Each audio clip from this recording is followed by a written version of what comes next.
Hello students, welcome you all once again on your on channel. और साथियों, आज की वीडियो में हम एक बात करने वाले हैं एक paper language first as per the eight schedule of the constitution of India. ठीक है। अगर आप शेखावट यूनिवर्सिटी से बीए बीएड का कोर्स कर रहे हैं या बीएससी बीएड इंटीग्रेटेड का कोर्स कर रहे हैं तो ये पेपर आप लोगों के लिए कॉमन है और बड़ा इंपॉर्टेंट पेपर है। आज इसी के बारे में हम बात करेंगे। ये पेपर क्यों शामिल किया गया है उसके बारे में थोड़ी सी हम बात कर लेते हैं। देखो, ये पेपर बात करता है 8th शेड्यूल की। तो हम सबको पता है अभी हमारे कॉन्स्टिट्यूशन के अंदर कितने शेड्यूल हैं? 12 शेड्यूल है। ठीक है। जब हमारा कॉन्स्टिट्यूशन बना था, जब कॉन्स्टिट्यूशन आया था तो शुरू में हमारे कॉन्स्टिट्यूशन में 8 शेड्यूल थे, लेकिन धीरे धीरे क्या हुआ, कॉन्स्टिट्यूशनल अमेंडमेंट्स होते गए, संवैधानिक सुधार होते गए और वर्तमान में हमारे पास कितने शेड्यूल हैं? 12 शेड्यूल है। ठीक है। ये तो बात हो गई शेड्यूल्स की। जब हमारे पास संविधान बना था, कॉन्स्टिट्यूशन का निर्माण जब हुआ था और 8 शेड्यूल जब हमारे पास थे तो शुरू में 14 लैंग्वेजेस को इंडिया की जो थी रिकॉग्नाइज किया गया था। 8 शेड्यूल किससे डील करता है? लैंग्वेजेस से डील करता है। इंडिया की भाषाएं, ऑफिशियल लैंग्वेजेस कौन-कौन सी हैं।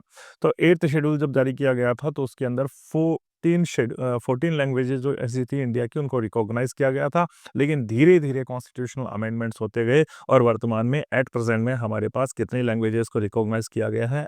8th शेड्यूल के अकॉर्डिंग 22 लैंग्वेजेस को रिकॉग्नाइज़ किया गया है। यानी संवैधानिक भाषाएँ या आधिकारिक भाषाएँ ये होंगी। ठीक है? तो आपका 8th शेड्यूल इसी से डील करता है। यानी कि आप ये कह सकते हैं कि आपका ये पेपर जो है बेसिकली किससे डील करता है? आपका लैंग्वेज से डील करता है। ठीक है? चलें आगे।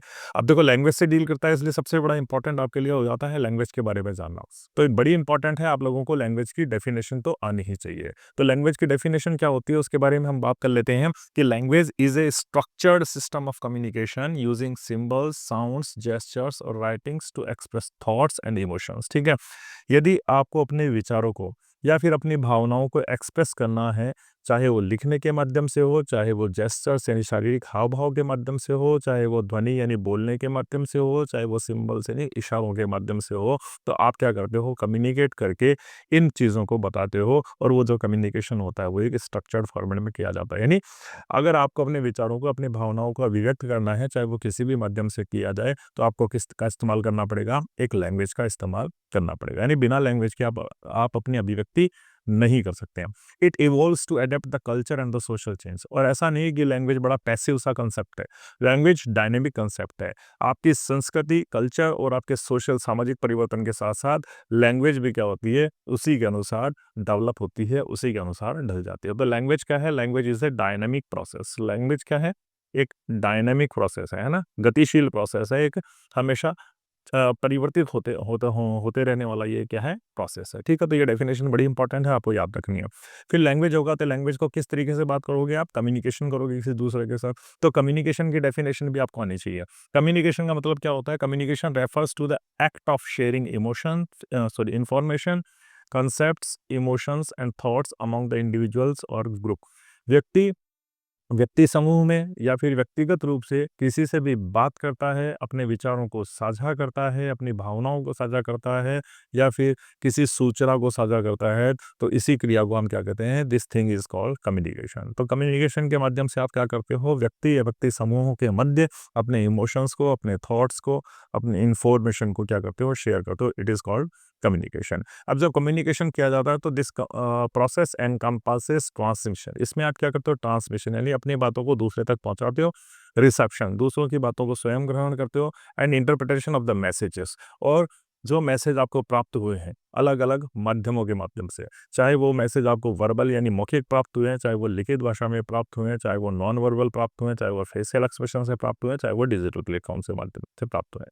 तो जो भी मैसेज आपको प्राप्त हुआ है अलग-अलग माध्यम से, उस मैसेज की आप क्या करते हो? इंटरप्रिटेशन यानी उसको समझने का प्रयास करते हो, उसको व्याख्या करने का प्रयास करते हो। तो ये सारी की सारी चीज़ क्या कहलाती है? आपकी कम्युनिकेशन कहलाती है। ठीक है? तो बड़ी इंपॉर्टेंट है, कम्युनिकेशन की डेफिनेशन भी आपको याद रखनी है।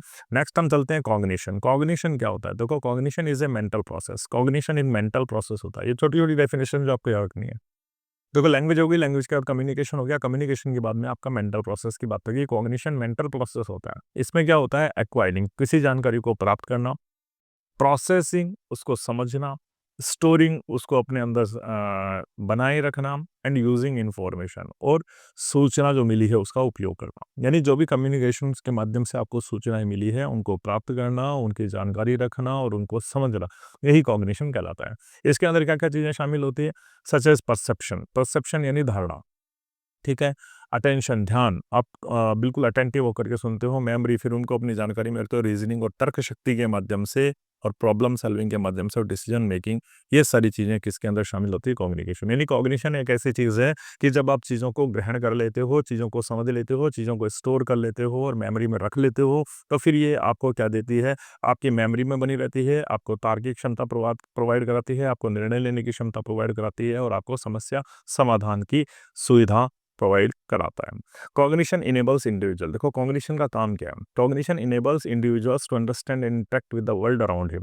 अब आपके चारों तरफ का जो संसार है, आपके चारों तरफ का जो वातावरण है और वातावरण में रहने वाले जो लोग हैं, उनके साथ आप उनको समझना, है ना? उनको किस तरीके से समझा जाए और उनको किस तरीके से बात करी जाए, इसके लिए आपको कॉग्निशन करना बहुत ज़रूरी है। नहीं, कॉग्निशन का इसमें महत्वपूर्ण किरदार होता है। तो देखो, अगर आप हिंदी मीडियम के बच्चे हैं या इंग्लिश मीडियम के बच्चे हैं, तो दोनों के लिए ये बड़ा वीडियो बड़ा इंपॉर्टेंट है, क्योंकि नीचे मैंने हिंदी के अंदर भी इसको एक्सप्लेन करा है और ऊपर मैंने इंग्लिश के अंदर भी एक्सप्लेन करा है। और ये वीडियो अगर आप पूरा देख लेंगे तो इसके बाद आपको अन्य कहीं भी जाने की ज़रूरत नहीं है। इसी वीडियो में आपका पूरा का पूरा सिलेबस कवर कर दिया गया है, तो अन्यथा कहीं भी ना घूमें। चलते हैं आगे, लेकिन आगे बढ़ें उससे पहले अगर अभी तक आपने अपने इस चैनल द फ्लुएंट पैन को सब्सक्राइब नहीं किया है, तो please do subscribe the channel. यही वो प्लेटफॉर्म है जहाँ पे आपको आपके सभी सब्जेक्ट के, ठीक है, पीडीएसयू के सभी सब्जेक्ट के वीडियो इस सिंगल प्लेटफॉर्म पे मिलेंगे और आपकी डिग्री कंप्लीट करने में और आपके अच्छे मार्क्स बनाने में ये चैनल आपकी हर पल मदद करेगा और लेटेस्ट अपडेट्स भी आपको इसी चैनल पे मिलेंगे। तो अभी सब्सक्राइब कर लीजिए आप द फ्लुएंट पैन को, ताकि आगे आने वाले वीडियोस के नोटिफिकेशन आप तक पहुंचते रहें। आगे चलते हैं, लैंग्वेज का फंक्शन क्या होता है। देखो, फंक्शन क्या होता है, लैंग्वेज आपने सीख ली, लेकिन लैंग्वेज का काम क्या है। तो लैंग्वेज का काम क्या है, लैंग्वेज के मल्टीपल पर्पस है।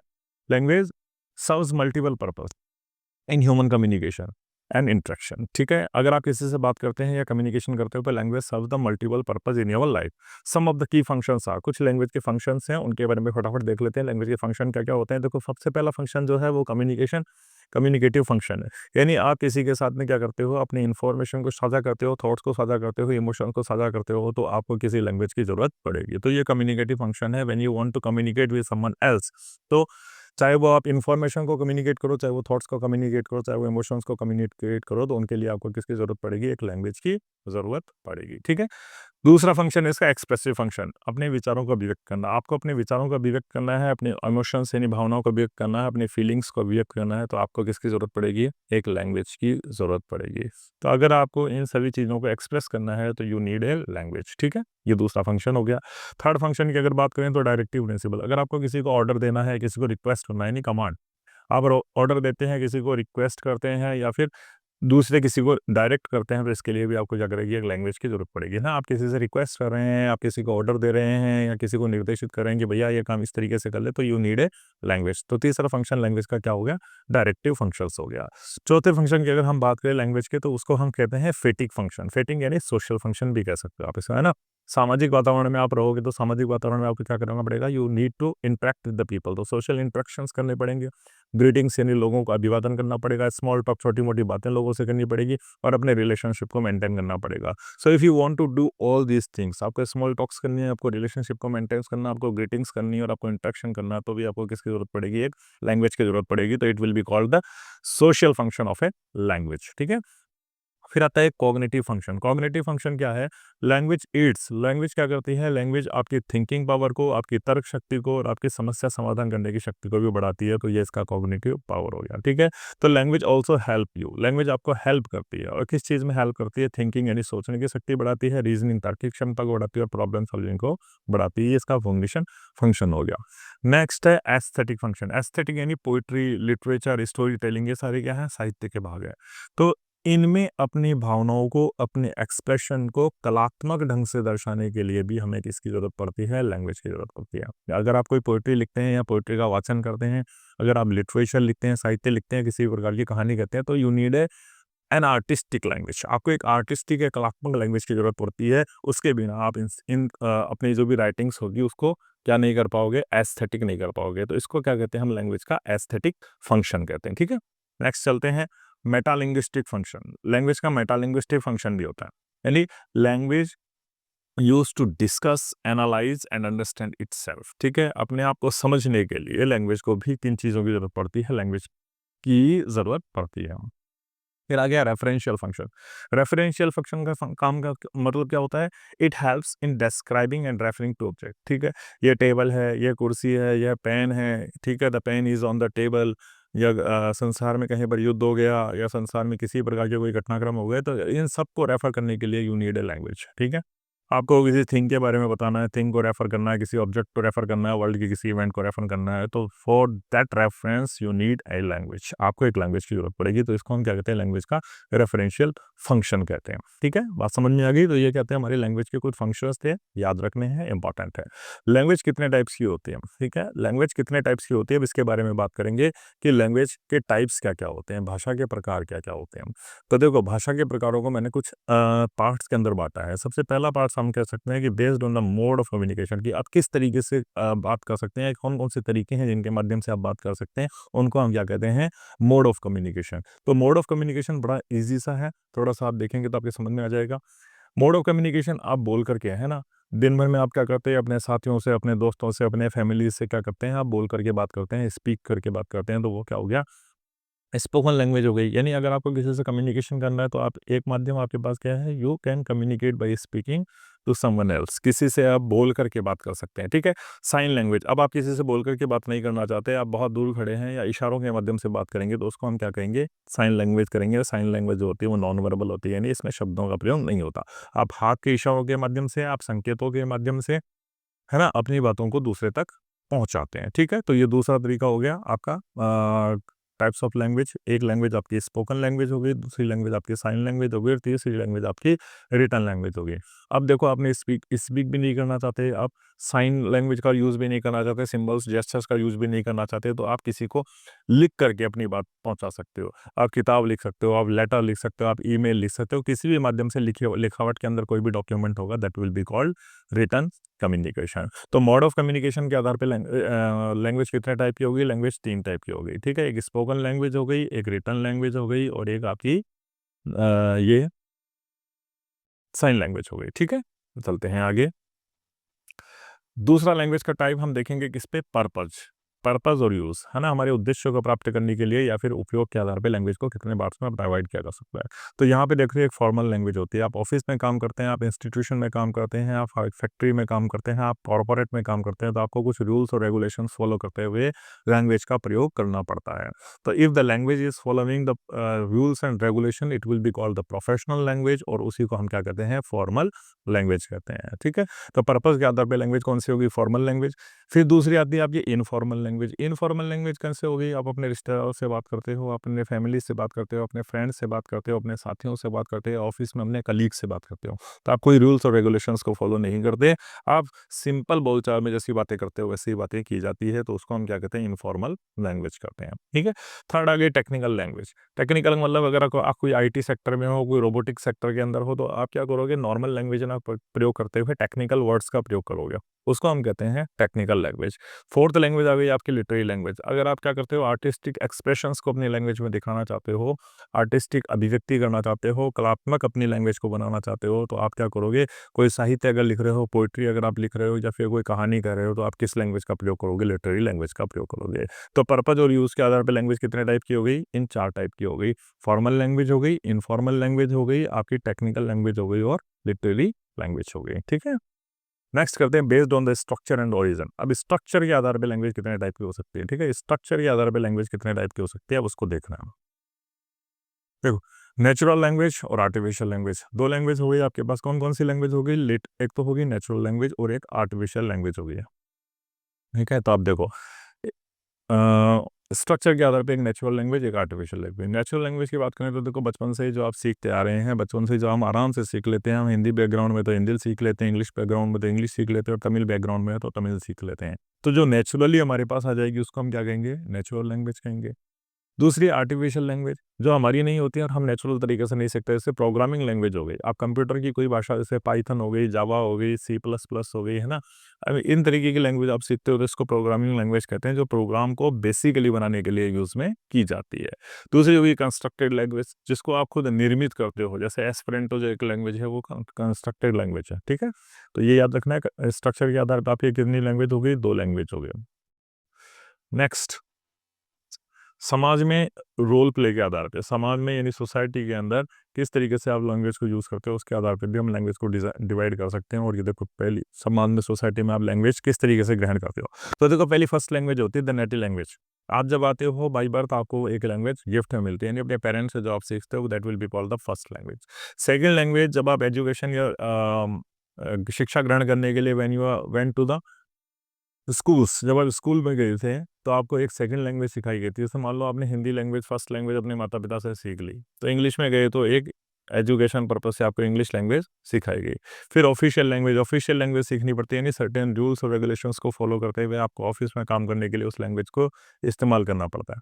फिर होता है लिंगुआ फ्रैंका, यदि आप इंटरनेशनल लेवल पे कोई बातचीत करना चाहते हैं, अपने संदेशों को पहुँचाना चाहते हैं, suppose I want to talk with the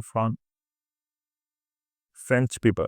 मैं फ्रेंच पीपल से बात करूँगा तो मुझे क्या आनी चाहिए? फ्रेंच आनी चाहिए, है ना? मुझे फ्रेंच आएगी, तो ही मैं उनसे कम्युनिकेट कर पाऊँगा। तो ये वो लैंग्वेज होती है जो क्या करती है? Common language for the international communication. International communication के लिए कॉमन लैंग्वेज होती है।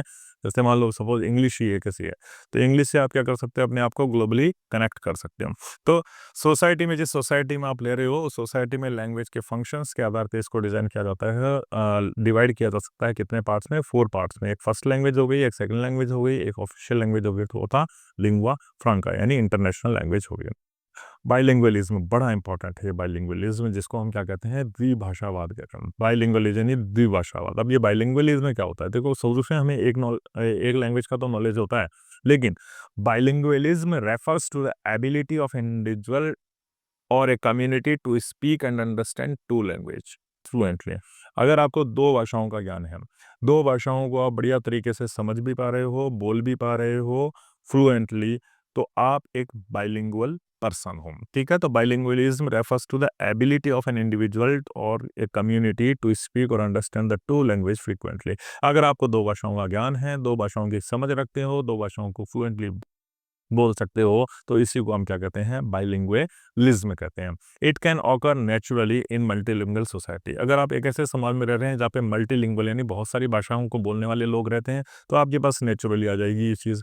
और अगर आप ऐसी सोसाइटी में नहीं रहते, तो आपको फिर दूसरी भाषा को फॉर्मल एजुकेशन और प्रैक्टिस के माध्यम से ग्रहण करना पड़ता है, ठीक है? तो इसी को द्विभाषावाद कहते हैं या बाइलिंगुअलिज्म कहते हैं। If you are having the knowledge of the 2 languages, 2 भाषाओं का आपके पास ज्ञान है, 2 भाषाओं को समझ सकते हैं, 2 भाषाओं को बोल सकते हैं, तो इसको हम क्या कहते हैं? बाइलिंगुअलिज्म कहते हैं। बाइलिंगुअलिज्म नेचुरल तरीके से हो सकता है, क्योंकि अगर आप ऐसी सोसाइटी में रहते हैं जहाँ बहुत सारी भाषा बोलने वाले लोग बाग रहते हैं, तो ये आप नेचुरली ग्रास्प कर लोगे। और अगर आप ऐसी सोसाइटी में नहीं रहते, तो आप इसकी एजुकेशन लोगे और इसकी प्रैक्टिस करोगे, तब आप बाइलिंगुअलिज्म प्राप्त कर पाओगे। फिर आता है एक मल्टीलिंगुअलिज्म, बड़ा इंपॉर्टेंट है मल्टीलिंगुअलिज्म। अब मल्टीलिंगुअलिज्म यानी बाइलिंगुअलिज्म 2 भाषा, मल्टीलिंगुअलिज्म यानी मल्टी लैंग्वेजेस। तो multilingualism refers the ability of an individual, community और a nation to speak and understand multiple language. अगर आपको बहुत सारी भाषाओं का ज्ञान है, बहुत सारी भाषाओं को समझ सकते हो, बहुत सारी भाषाओं को फ्लुएंटली बोल सकते हो, तो आप एक मल्टीलिंगुअल पर्सन हो और इसी को मल्टीलिंगुअलिज्म कहा जाता है। It is common phenomena in many countries where the people grow up learning and using more than 2 language. बहुत सारे देशों में ये कॉमन है, जहाँ पे लोग बाग क्या करते हैं, 2 या 2 से ज़्यादा भाषाओं का ज्ञान प्राप्त करते हैं और उन भाषाओं के ज्ञान को नेचुरली तरीके से वो ग्रास्प करते हुए बड़े होते हैं। इसको मल्टीलिंगुअलिज्म कहा जाता है, ठीक है? आगे चलते हैं। भारत की अगर बात करें, इंडियन की सेंस के अंदर बात करें, तो मल्टीलिंगुअलिज्म और या फिर बाइलिंगुअलिज्म का क्या रोल है उसकी बात करते हैं हम। तो India is one of the most linguistically diverse country in the world. अगर पूरे संसार के अंदर बात किया जाए, तो भारत एक ऐसा देश है जहाँ पर बहुत सारी भाषाओं को बोला जाता है। The constitution of India recognise the 22 schedule the language under the 8th schedule, ठीक है? जो आपके 8th शेड्यूल जिस पेपर का नाम है, इस 8th शेड्यूल के अंदर भारत का संविधान कितनी भाषाओं को ऑफिशियल लैंग्वेज मानता है? 22 लैंग्वेजेस को क्या मानता है? हमारी ऑफिशियल लैंग्वेज मानता है, along with the hundreds of the regional and tribal language. अब देखो, ये 22 तो ऑफिशियल लैंग्वेज हो गई, लेकिन इनके अलावा भी हमारे पास सैकड़ों रीजनल यानी क्षेत्रीय और ट्राइबल यानी जनजातियों की भाषा भी है। अलग अलग स्टेट्स के अंदर। ड्यू टू दिस डाइवर्सिटी, और ये इन्हीं विविधताओं के कारण bilingualism and multilingualism are natural phenomena in India. तो अब भारत के अंदर अगर आप रहते हैं तो आपको बाइलिंगुअलिज्म और मल्टीलिंगुअलिज्म आसानी से देखा जा सकता है, क्योंकि भारत एक बहुत बड़ा देश है और भारत में बात की जाए तो हर एक स्टेट की अलग लैंग्वेज है, हर स्टेट में रहने वाली अलग अलग जातियों की अपनी एक लैंग्वेज है, और इसी कारण से भारत के अंदर ये कॉमन फिनोमिना है, कॉमन परिदृश्य है कि आपको बाइलिंगुअलिज्म और मल्टीलिंगुअलिज्म के उदाहरण आसानी से मिल जाएंगे। ठीक है। भारत में अगर बाइलिंगुअलिज्म की बात करें तो bilingualism in India refers to the people speaking two languages fluently, often their mother tongue and another of their communication, education और वर्क। ठीक है। भारत में आसानी से आपको बाइलिंगुअलिज्म दिख जाएगा। जैसे अगर हम राजस्थान की ही बात करें तो राजस्थान में आप क्या करते हो, राजस्थान में आप राजस्थानी बचपन से ही सीखते आ रहे हो। ठीक है, राजस्थानी आप बचपन से सीखते आ रहे हो। जो आप माता-पिता से बात करते हो, अपने घरवालों से बात करते हो, अपने रिलेटिव से बात करते हो या फिर आस-पड़ोस में रहने वाले लोगों से बात करते हो, तो ये आपके पास नेचुरल एक फिनोमेना आ रहा है। फिर आप स्कूल गए तो आपने हिंदी लैंग्वेज को भी सीख लिया, ठीक है? क्योंकि वहाँ पर लैंग्वेज का मोड ऑफ कम्युनिकेशन क्या था? हिंदी था, तो वहाँ पे हिंदी भी सीख लिया, तो आप नेचुरली क्या बन गए? आप बाइलिंगुअल पर्सन बन गए, ठीक है? तो इंडिया के अंदर ये कॉमन फिनोमेना है, क्योंकि आप एक ऐसे सोसाइटी में जन्मते हो जहाँ पर लोकल स्तर पर आपको लैंग्वेज का इस्तेमाल करना पड़ता है और आप ऑफिशियल लैंग्वेज पर अलग इस्तेमाल करते हो, तो आप दोनों ही लैंग्वेज को फ्लुएंटली बोल पाते हो, और फ्लुएंटली अगर आप 2 लैंग्वेज को बोलते हो और समझ पाते हो तो इसको बाइलिंगुअलिज्म कहा जाता है। ठीक है? टाइप्स ऑफ बाइलिंगुअलिज्म की बात करते हैं कि भारत में कितने प्रकार के टाइप्स ऑफ बाइलिंगुअलिज्म है। देखो, native and the official language एक ऐसी लैंग्वेज है जो आपकी नेटिव है, यानी जहाँ पे आपका जन्म हुआ है। आप तमिलनाडु में जन्मे हो तो तमिल सीख जाओगे, आप केरला में जन्मे हो तो आप मलयालम सीख जाओगे, आप आंध्र प्रदेश में जन्मे हो तो आप तेलुगु आराम से सीख जाओगे, आप महाराष्ट्र में जन्मे हो तो आप मराठी सीख जाओगे, तो ये आपकी नेटिव लैंग्वेज हो गई। दूसरी होगी ऑफिशियल लैंग्वेज, ठीक है? ऑफिशियल लैंग्वेज, जैसे ऑफिशियल लैंग्वेज हिंदी या इंग्लिश, आपके जो ऑफ़िस में काम करने की भाषा है वो हिंदी या इंग्लिश होगी, है ना? तो ये भारत के अंदर आसानी से आपको देखने को मिल सकता है कि नेटिव और ऑफिशियल लैंग्वेज ये आराम से आप ग्रहण कर सकते हो, या आराम से इसके उदाहरण इंडिया के अंदर देखे जा सकते हैं। नेक्स्ट आ गया रीजनल बाइलैंग्वेज। अब आप किसी क्षेत्र विशेष के अंदर रह रहे हो, ठीक है? किसी क्षेत्र विशेष के अंदर रह रहे हो, रीजनल रह रहे हो, तो in many states people speak their regional language, ठीक है? अपनी क्षेत्रीय भाषा बोलते हैं along with the another widely spoken regional और द नेशनल लैंग्वेज। एक ही जगह पे आप रह रहे हो, तो आप ऐसा देख सकते हो कि राजस्थान में राजस्थानी भाषा भी बोली जा रही है, राजस्थानी के साथ में आप हिंदी भी बोल रहे हो। जैसे बंगाली की बात कर ले तो बंगाल में कोलकाता के अंदर हिंदी भी बोलते हैं और वो इंग्लिश भी बोलते हैं। आपको ये आराम से देखने को मिल जाएगा, किसी भी जगह देखने को मिल जाएगा। तो हमारे यहाँ भी राजस्थान में बात करें तो राजस्थानी इंसान जो है आराम से बोल लेता है, इंग्लिश आराम से बोल लोगे आप और हिंदी आराम से बोलोगे। तो ये 3 लैंग्वेज है जो कॉमनली यहाँ पे चला करती है। तो इसको हम क्या कहते हैं? रीजनल बाइलिंगुअलिज्म कहते हैं, ठीक है? एजुकेशनल बाइलिंगुअलिज्म यानी many students in India learn their state language and either Hindi और इंग्लिश इन द स्कूल्स, ठीक है? अब देखो, इंडिया के अंदर से गुजरात की बात करें तो बच्चों को क्या सिखाई जाती है? वहाँ पर गुजराती सिखाई जाती है ना? स्कूल के अंदर बच्चों को क्या सिखाई जाती है? गुजराती सिखाई जाती है, यानी गुजराती के अंदर उनको शिक्षा दी जाती है, ठीक है?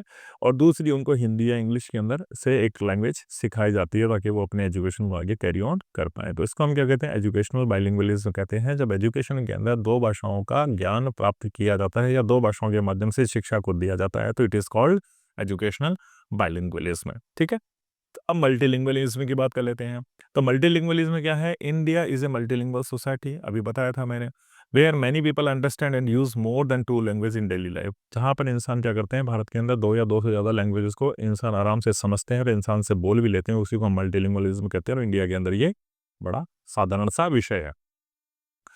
Reason of multilingualism in India. अब रीज़न क्या है भारत में मल्टीलिंगुअलिज्म के, उसके बारे में फटाफट बात कर लेते हैं। देखो, लिंग्विस्टिक डाइवर्सिटी, एक तो भारत एक बहुत बड़ा देश है और भारत के अलग-अलग स्टेट्स के अंदर अलग-अलग लैंग्वेजेस को बोला जा रहा है, और अलग-अलग लैंग्वेजेस को बोलने के कारण ही leading to the natural multilingualism. इसी से मल्टीलिंगुअलिज्म हमारे इंडिया के अंदर आ रहा है, यानी एक इंसान बहुत सारी भाषाओं को इसलिए बोल पाता है क्योंकि भारत क्या है? विविधताओं से भरा हुआ देश है। एजुकेशन सिस्टम में क्या हुआ? हमारे 3 लैंग्वेज का फॉर्मूला चल रहा है, ठीक है? एक तो हो गई आपकी मदर टंग, एक हो गई हिंदी या इंग्लिश में से एक, और एक तीसरी कोई लैंग्वेज हो गई जो आपको सिखाई जाती है। इससे क्या होता है? मल्टीलिंगुअलिज्म प्रमोट होता है। तो हमारे एजुकेशनल सिस्टम के अंदर भी क्या है? मल्टीलिंगुअलिज्म को अप्लाई किया गया है, इसीलिए इंडिया के अंदर ये भी बढ़ रहा है। Migration and employment. अब देखो, people move across the states for work, ठीक है? अब देखो, आपको अपने स्टेट के अंदर काम नहीं मिल रहा तो आप काम की तलाश में अपने स्टेट को छोड़ के दूसरे स्टेट में जाते हो, दूसरे स्टेट में जाते हो तो आपको नई लैंग्वेज सीखनी पड़ती है, और इसी प्रकार से नई लैंग्वेज सीखते-सीखते आप कहाँ पहुँच जाते हो? मल्टीलिंगुअलिज्म में पहुँच जाते हो, यानी आप बहुत सारी भाषाओं का ज्ञान रखने लग जाते हो और बहुत सारी भाषाओं को बोलने लग जाते हो। चौथा आ गया मीडिया एंड टेक्नोलॉजी।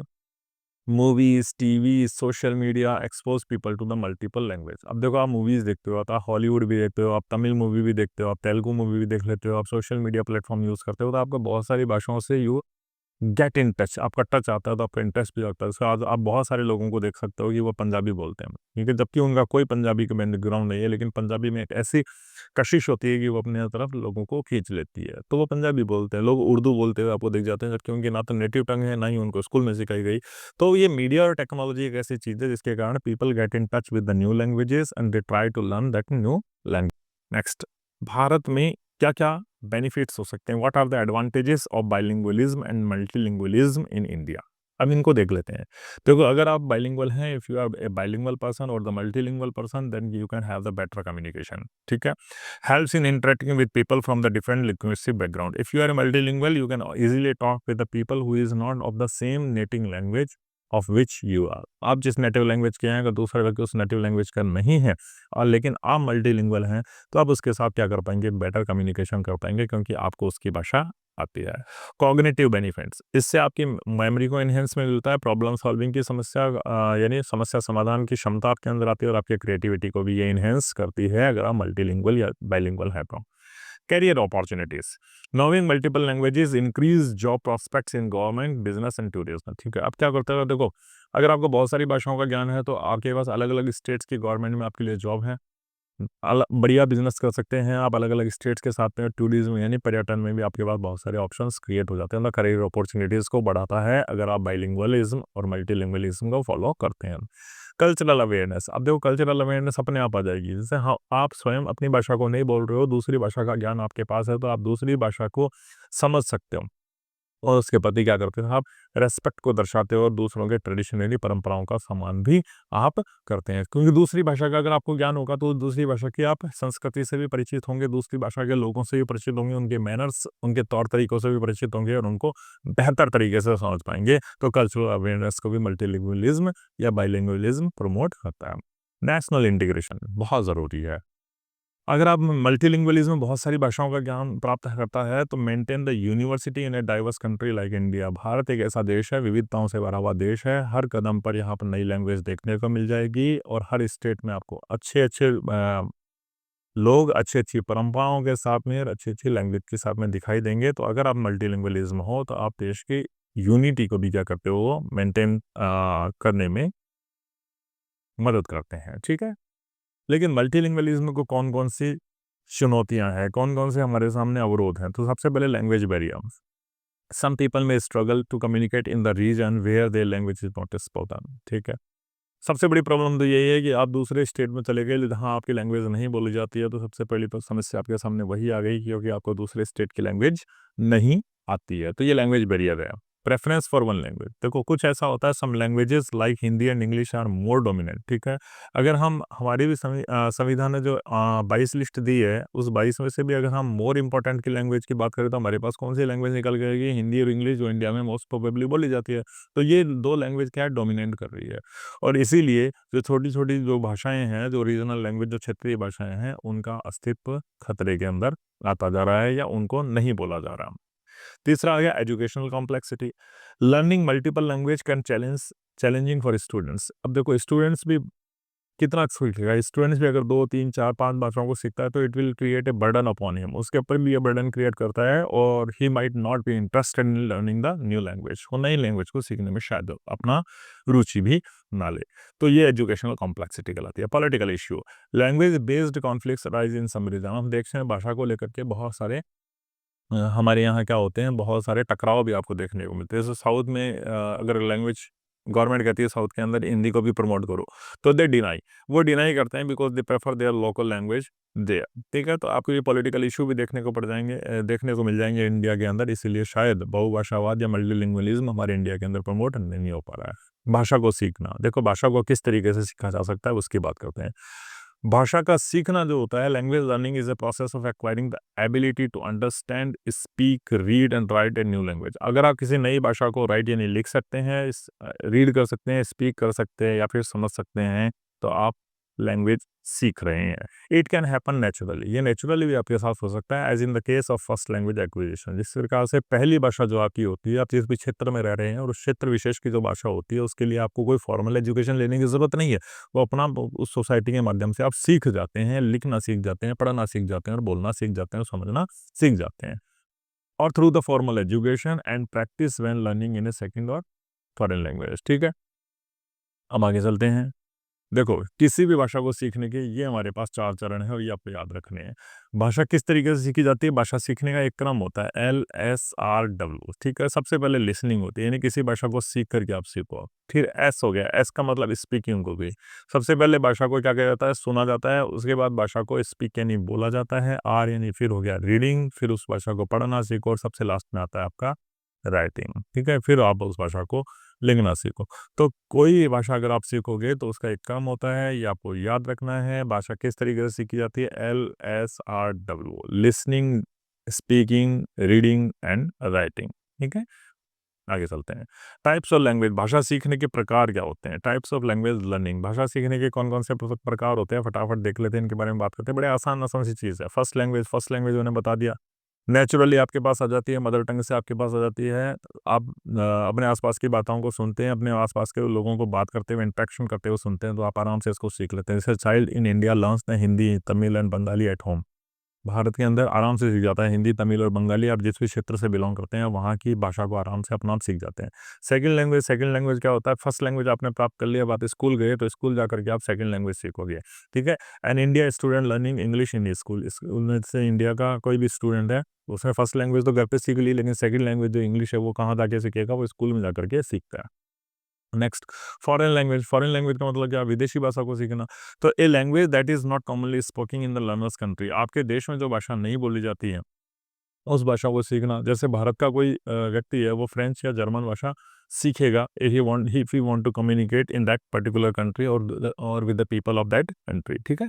नेक्स्ट, भाषा सीखने की कुछ विधियां होती है ना, बड़ी इंपॉर्टेंट है। मेथड्स ऑफ लैंग्वेज लर्निंग कौन कौन सी होते हैं? नेचुरल लर्निंग, ठीक है? सारी वही चीज़ें देखो, नेचुरल लर्निंग किसी फॉर्मल एजुकेशन की ज़रूरत नहीं है इसके लिए। आप आराम से सीख जाते हो, आपकी घरेलू भाषा जो होती है उसको आराम से सीख जाते हो, आसपास के लोगों को बातचीत करते हुए देखते हो, आसपास के लोगों को आपस में बोलते हुए देखते हो, उनको सुनते हो, तो आप आराम से आपकी फर्स्ट लैंग्वेज सीख जाते हो। इसको हम क्या कहते हैं? नेचुरल लर्निंग कहते हैं।